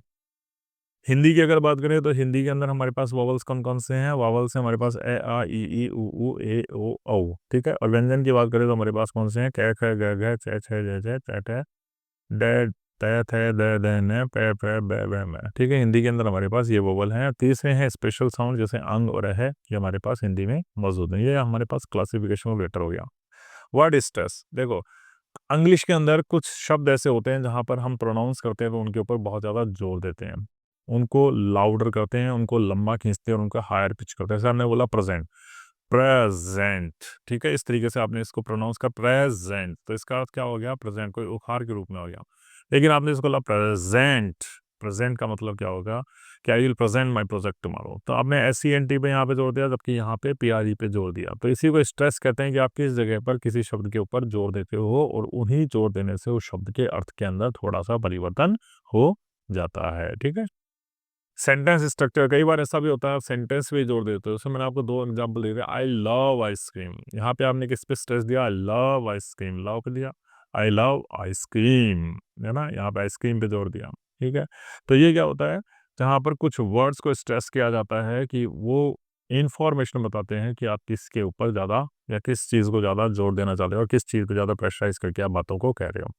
टाइप्स ऑफ स्ट्रेस, ठीक है, एक ही मैंने आपकी लिस्ट के अंदर पूरा बता दिया। ये प्राइमरी स्ट्रेस होता है, जो strongest stress in a word, table, इस तरीके से बोलोगे ना तो ये प्राइमरी स्ट्रेस हो गया। सेकेंडरी स्ट्रेस, ज़्यादा जोर देके नहीं बोलना, एग्जामिनेशन, ठीक है, इस तरीके से। The weaker stress in longer words. Contrasting, जहाँ पर आप बिल्कुल विरोधात्मक बात करोगे, जैसे I ordered coffee not T, मैंने टी नहीं मंगाई थी भैया, कॉफ़ी मंगाई थी, है ना, इसको जोड़ दिया। एम्फेटिक, जहाँ पर आप कहते हो, जैसे मान लो एक्सप्रेशंस वाले जो वर्ड हो गए ना, जैसे दैट्स एन अमेजिंग मूवी, है ना, अमेजिंग पे आपने जोड़ दिया, तो वास्तव में ये बताना चाह रहा है, यहाँ पे हमने स्ट्रेस दिया कि ये चीज़ आपको काफ़ी पसंद आई। तो ये टाइप्स ऑफ स्ट्रेस है, ये प्राइमरी स्ट्रेस हो गया, सेकेंडरी स्ट्रेस हो गया, कॉन्ट्रास्टिंग स्ट्रेस हो गया और एम्फेटिक स्ट्रेस हो गया। इंपॉर्टेंस ऑफ स्ट्रेस, स्ट्रेस की इंपॉर्टेंस क्या है, फटाफट फटाफट एक एक लाइन के हैं, देखो फटाफट कर दो। स्ट्रेस से क्या होगा, क्लैरिटी ऑफ स्पीच, आपको क्लैरिटी मिलेगी क्या क्या बोलना चाहता है सामने वाला। इमोशनल एक्सप्रेशंस, आपके एक्सप्रेशंस इमोशनल होंगे, करेक्ट मीनिंग, सही सही मीनिंग जो होता है वो तभी एक्सप्रेस होगा जब आप सही स्ट्रेस देंगे, यानी बातों पर सही जोर देंगे, तो उसका सही मीनिंग भी तभी आपके सामने निकल करके आएगा, ठीक है। Stress is an essential part of spoken communication that helps in making speech more understandable and effective, ठीक है। आगे चलते, पिच, एक एक लाइन के वर्ड्स हैं सारे याद रखेंगे। पिच क्या होता है, पिच का मतलब क्या होगा, pitch refers to high high और low a sound is in speech, it depend from the frequency of vocal vibration. आप हाई पिच या लो पिच पर कैसे बोल रहे हो, उसी को हम पिच कहते हैं। इसलिए देखो एक हाई पिच पे बोला, हमने बोला रियली, तो ये हाई पिच हो गया, रियली सरप्राइज दिखाया, रियली, ठीक है। जबकि लो पिच पे सीरियस दिखाया, I think we should talk. अब ये लो पिच में हमने धीमी आवाज में बोला, I should we should talk, तो इसका मतलब कोई गमगीन मैटर है, कोई गंभीर मामला जिससे आप बात करना चाह रहे हो। हाई पिच पे बोला तो सरप्राइजिंग था, रियली दैट्स अमेजिंग, ये हाई पिच पे बोला, वो आपको क्या दिखाया, सरप्राइजिंग फेस दिखाया। तो ये किसी चीज़ को किस तरीके से बोलते हैं उसी पे आपका मीनिंग निर्भर करता है। तो ये हाई पिच और लो पिच होते हैं, तो क्या करते हैं, साउंड पे डिपेंड करते हैं कि किसी भाषा के अंदर किसी साउंड को किस तरीके से बोला जा रहा है। फिर आती है टोन। अब देखो टोन भी बड़ी इंपॉर्टेंट है। टोन का मतलब हो गया the quality and emotion expressed in the speech, emotions को किस तरीके से बोला गया है किसी बारे में। It conveys the feelings of happiness, anger, sarcasm और पोलाइटनेस। किसी भाषा के अंदर खुशी को, एंगर गुस्से को, सरकाज़्म व्यंग्य को या पोलाइटनेस को दिखाने के लिए इस टोन का प्रयोग किया जाता है। जैसे कोई happy tone, that's wonderful news, आपने बोला दैट्स वंडरफुल न्यूज़, तो आपकी हैप्पी टोन दिखाना। I told you not to do that, गुस्से वाला जो टोन दिखा रहा है। Sarcastic, oh great another meeting, अरे वाह एक और मीटिंग है अब, तो व्यंग्यात्मक टोन दिखा रहा है, ठीक है। तो ये टोन होती है। इंटोनेशन, इंटोनेशन यानी variation in pitch while speaking which conveys emotion, intention and sentences types, ठीक है। देखो राइजिंग इंटोनेशन, यस और no question, are you coming, intonation yes और नो क्वेश्चन, यस या no. Falling intonation using to statement, I am going to home, ये falling intonation है, भाई मैं घर जा रहा हूँ। Fall rise used for doubts, well I am not sure, ठीक है। तो ये आपको सिर्फ याद रखना है, ज़्यादा इन पे गौर करने की जरूरत नहीं, क्योंकि सारे के सारे स्पीच से डिपेंड करते हैं, और स्पीच के पूरे साउंड को हम क्या कहते हैं, फेनेटिक्स कहते हैं। तो फेनेटिक्स पूरा तो आपके दिया नहीं गया, तो आप सिर्फ इतना याद कर लो कि इंटोनेशन क्या होता है। Intonation is a variation in pitch while speaking, pitch के अंदर वेरिएशन, यानी बोलने के अंदर जहाँ स्ट्रेस देते हो ना, उसके अंदर थोड़ा सा वेरिएशन जहाँ आ जाता है, उसी को हम इंटोनेशन कहते हैं। इंटोनेशन हेल्प करता है आपके इमोशंस को कन्वे करने में, आपके इंटेंशन इरादों को कन्वे करने में। एंड सेंटेंस टाइप, और सेंटेंस किस तरीके का है, क्वेश्चन है, कमांड है, या फिर स्टेटमेंट है, ठीक है। सामान्य वाक्य है, कोई प्रश्न का तो वाक्य है, या कोई आदेशात्मक वाक्य, उसको अभिव्यक्त करने में जो चीज़ आपका साथ देती है उसी को हम इंटोनेशन कहते हैं। राइजिंग इंटोनेशन हो गया, इसके अंदर यस या no question, are you coming, yes और no. Falling intonation simple statement हो गई, इसके अंदर फॉल राइज यानी आपके डाउट्स हो गए, है ना, ये याद रखना। जंक्चर क्या होता है, जंक्चर का मतलब क्या हो गया, juncture refers to the pause और ट्रांजिशन बिटवीन द वर्ड्स और phrases in the speech while help in differentiate meaning, ठीक है। जंक्चर क्या हो गया, पॉज हो गया वर्ड्स और फ्रेज के बीच में, while help in differentiate meaning, meaning के अंदर जो डिफरेंशिएट करने में आपकी मदद करता है। जैसे क्लोज जंक्चर हो गया, no pause between the words ice cream. Close juncture का मतलब आइसक्रीम आपने एक साथ बोला, इसके अंदर आपने किसी की जगह पॉज नहीं दिया, एक साथ आइसक्रीम को बोला, तो ये आइसक्रीम के बारे में ही बात करेगा। लेकिन ओपन जंक्शन जैसे ही आपने क्या कर दिया, आपने बोला आई स्क्रीम, आपने आई अलग बोल दिया और स्क्रीम अलग बोल दिया, तो आपने क्या कर दिया, इसके बीच में पॉज दे दिया, ठीक है। फिर उसके बाद टर्मिनल, टर्मिनल यानी जब आपने अपनी बातों को खत्म कर लिया। दैट्स ग्रेट, दैट्स ग्रेट, ठीक है। इस तरीके से जब आपने अपनी बातों को खत्म कर लिया, तो वो आपका क्या हो गया, जंक्शन हो गया। पार्ट्स ऑफ स्पीच की बात कर लेते हैं, तो हमारे इंग्लिश के अंदर there are total 8 parts of speech. 8 parts of speech है। सबसे पहला हो गया हमारा नाउन। नाउन का मतलब क्या हो गया, ए वर्ड हो गया, name of a person, a place, thing और एन आइडिया, ठीक है, ये इसके एग्जाम्पल हो गए। दूसरा प्रोनाउन हो गया, प्रोनाउन जो नाउन की जगह शब्द इस्तेमाल होते हैं, that are called pronoun, he she they it. तीसरा हो गया वर्ब, हो गया, वर्ब का मतलब आप कोई एक्शन किस तरीके से कर रहे हैं या किस तरीके से आप अभी हैं उनके बारे में बात करते हैं, रन, ईट, राइट, स्लीप। चौथा एडजेक्टिव हो गया, बहुत इंपॉर्टेंट है, इनकी बस डेफिनेशन याद रखनी है। चौथा हो गया एडजेक्टिव। एडजेक्टिव के अंदर क्या होगा, नाउन या प्रोनाउन को तो मॉडिफाई करेगा, that will be called adjective. तो she is a beautiful girl, beautiful. She is an intelligent girl, intelligent. It is a small dog, small आपका एडजेक्टिव हो गया ना, क्योंकि ये नाउन के बारे में बात करा। एडवर्ब, एडवर्ब क्या करता है, adverb modifies a verb, an adjective और another adverb. It tells us when, where और what extend something happens, quickly, very, yesterday, silently, इसके एग्जाम्पल हो गए। Preposition shows the relationship of a noun और pronoun with another word in a sentence. Preposition noun या pronoun के किसी दूसरे शब्द के साथ रिश्तों को दर्शाता है, जैसे इन, ऑन, एन, अंडर, बिटवीन, ये प्रपोजिशन के एग्जाम्पल हो गए, ठीक है। आगे चलते हैं, तो आपका आता है कंजंक्शन। कंजंक्शन का मतलब क्या होता है, कंजंक्शन का मतलब दो शब्दों को या फ्रेज को या फिर वाक्य को जोड़ने के लिए जो शब्द इस्तेमाल होते हैं वो कंजंक्शन हो गए। जैसे एंड से जोड़ दिया, Ram Ram and Shyam are going to school, ठीक है। Not me but you, because, ठीक है। फिर आता है इंटरजेक्शन। इंटरजेक्शन का मतलब क्या हो गया, जो एक्सप्रेशन दर्शाते हैं ऐसे शब्दों का हम क्या कहते हैं, इंटरजेक्शन कहते हैं, ठीक है। अब देख लेते हैं लास्ट में simple, complex and compound sentence. Simple, complex और कंपाउंड सेंटेंस कौन से होते हैं। सिंपल सेंटेंस की बात करें तो सिंपल का मतलब क्या होता है, जो कंप्लीट थॉट को दर्शाते हैं। जैसे मैंने कहा आई लाइक एप्पल, ये सिंपल सेंटेंस है। She is reading, simple sentence है। दे प्ले फुटबॉल, यानी सिंपल, जिसके अंदर कोई छेड़छाड़ नहीं की गई है, बिल्कुल सिंपली आपके सामने एक्सप्रेस किए हुए हों, इनको सिंपल सेंटेंस कहते हैं। सेकेंड आता है कंपाउंड सेंटेंस। कंपाउंड का मतलब क्या होता है, कंपाउंड का मतलब जो कोऑर्डिनेटिंग कंजंक्शन से मिल जाए, यानी मान लो फॉर लग गया, एंड लग गया, नॉर लग गया, बट लग गया, यट लग गया, या सो लग गया, या सेमीकोलन लग गए। इससे अगर हम दो वाक्यों को जोड़ देते हैं आपस के अंदर, तो वो क्या कहलाते हैं, कंपाउंड सेंटेंस कहलाते हैं। तीसरे टाइप के सेंटेंस जो होते हैं कॉम्प्लेक्स सेंटेंस होते हैं। कॉम्प्लेक्स सेंटेंस के अंदर क्या होगा, वन और मोर dependent clause connected by the subordinate conjunction. जैसे मान लो दो सेंटेंस है, वो बिकॉज से जुड़े हुए हैं, ऑल्दो से जुड़े हुए हैं, व्हेन से जुड़े हुए हैं, इफ से जुड़े हुए हैं, तो वो कॉम्प्लेक्स सेंटेंस हो गया। Although it was raining, they continued playing, तो ऑल्दो आ गया, तो ये अपना कॉम्प्लेक्स सेंटेंस हो। I stayed at home because, because से जुड़ गया, फिर ये अपना क्या हो गया, कॉम्प्लेक्स सेंटेंस हो गया।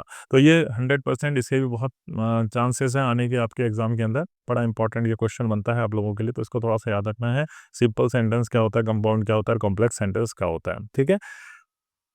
Thanks for watching. बड़े आसान शब्दों में मैंने पूरा पेपर समझाने का आपका प्रयास करा है। एक वीडियो में इस सबको कवर करना बहुत मुश्किल था, लेकिन फिर भी आपके एग्जामिनेशन पॉइंट ऑफ व्यू से जो भी इंपॉर्टेंट चीज़ें आपकी बनती है उन सबको कवर कर लिया गया है। 2 से 3 बार तक आप अगर इन वीडियो को देखेंगे तो सारे कॉन्सेप्ट्स आपके क्लियर हो जाएंगे और पेपर में अच्छे मार्क्स आप ला पाएंगे। इससे बाहर पेपर आपका नहीं आने वाला है, ठीक है? तो मिलते हैं जल्दी ही अगले वीडियो में, तब तक देखने के लिए थैंक यू, धन्यवाद। Meet you soon in the next video. Thanks a lot.